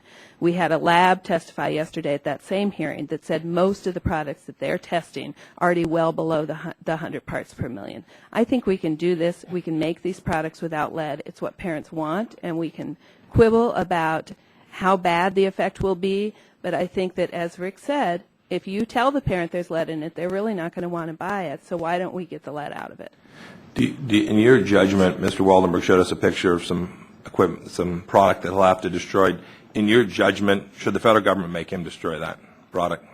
I think he's talking about destructive testing. He's not talking about he's destroying it because it has lead in it. Right, no, he's talking about destructive testing. Do you think that he should I'm not be required? familiar with his testing process as to why all of that would have to be destroyed. Mr. Waldenberg, you were going back with my colleague, Congressman Butterfield, a few minutes ago about whether a label there was necessary or required, and your counsel overruled you and told that it was. Has your counsel told you how many more hours he's going to get to bill once the database comes online? The database is going to be a full employment plan for our outside counsel. And I assume, Ms. Fay, you don't have inside counsel. Can't afford it. And we've heard different testimony this morning about the risks and problems potentially with that database. People have different judgment. Commissioner Tannenbaum was pretty clear. In 10 days, she feels like she is required to publish it regardless of its merits. Do any of the three of you involved in the manufacturing process think that makes sense? I do not. We can't evaluate the information that we're given because we're not given full access to the information. And one of the biggest concerns that I have about the database is that by the government getting into the business of a safety blog, they're training our customers not to call us. I want to talk to them directly about problems. I really want. That's actually where I was heading. I appreciate that. Do any of you ever fear that your customers, when they're not happy with your product, won't call you? That's my biggest nightmare. Certainly in our industry, Congressman, the manufacturers get lots of calls from the consumers, and they find out about information very well and very thoroughly because the consumer, when they call, usually has the model number, they have the exact information in front of them, and that's the best way to get the information. Until 45 days ago, I was running a manufacturing business, and my customers, when they weren't happy, often were pretty successful at locating me. I also felt like we had an incentive to respond to that in a way that was meaningful to the customer and corrected any potential problems with product that we may have made. Do you all feel like you have adequate incentive already to address customer concerns about problems with your products? Absolutely, and it's how a conscientious manufacturer has to behave. It's our responsibility. That's why in many cases the claims that a manufacturer will make about materially inaccurate information is largely going to be, that's not my product. It needs to be resolved. And there's no reason that the Commission can't take an extra couple of hours to read a report and make sure that that is accurate. I appreciate it. Thank you all for coming today. I yield back my time. Thank you. The gentleman yields back, and no other members present to ask questions. Without objection, the chair is going to insert 5 additional statements for the record of our hearing that have been submitted. We have previously shared these with the minority and believe that they will improve the hearing record. So ordered. And so in conclusion of the hearing, I would again like to thank all of our witnesses today. We all appreciate your time and the stories that you shared with us. We all want safer products for our children, there's no question, but we also want to stimulate and encourage businesses rather than stifle them with unnecessary regulations that have little to no impact on safety. Our challenge is to figure out how to strike that balance, and this is only the first of our discussions on that topic. I would like to most especially thank the Ranking Member Butterfield for his help today and his support, and offer an open door to him as we work through all of these policies, and to each and every one of you. I believe that We can do great things if we work together, and that's my intention, to do it that way. So thank you to the audience for your kindness today, and that concludes. Oh, wait. Oh, just a little business. I remind members that they have 10 business days to submit questions for the record, and I ask that the witnesses please respond promptly to any questions they may receive. The committee is now adjourned.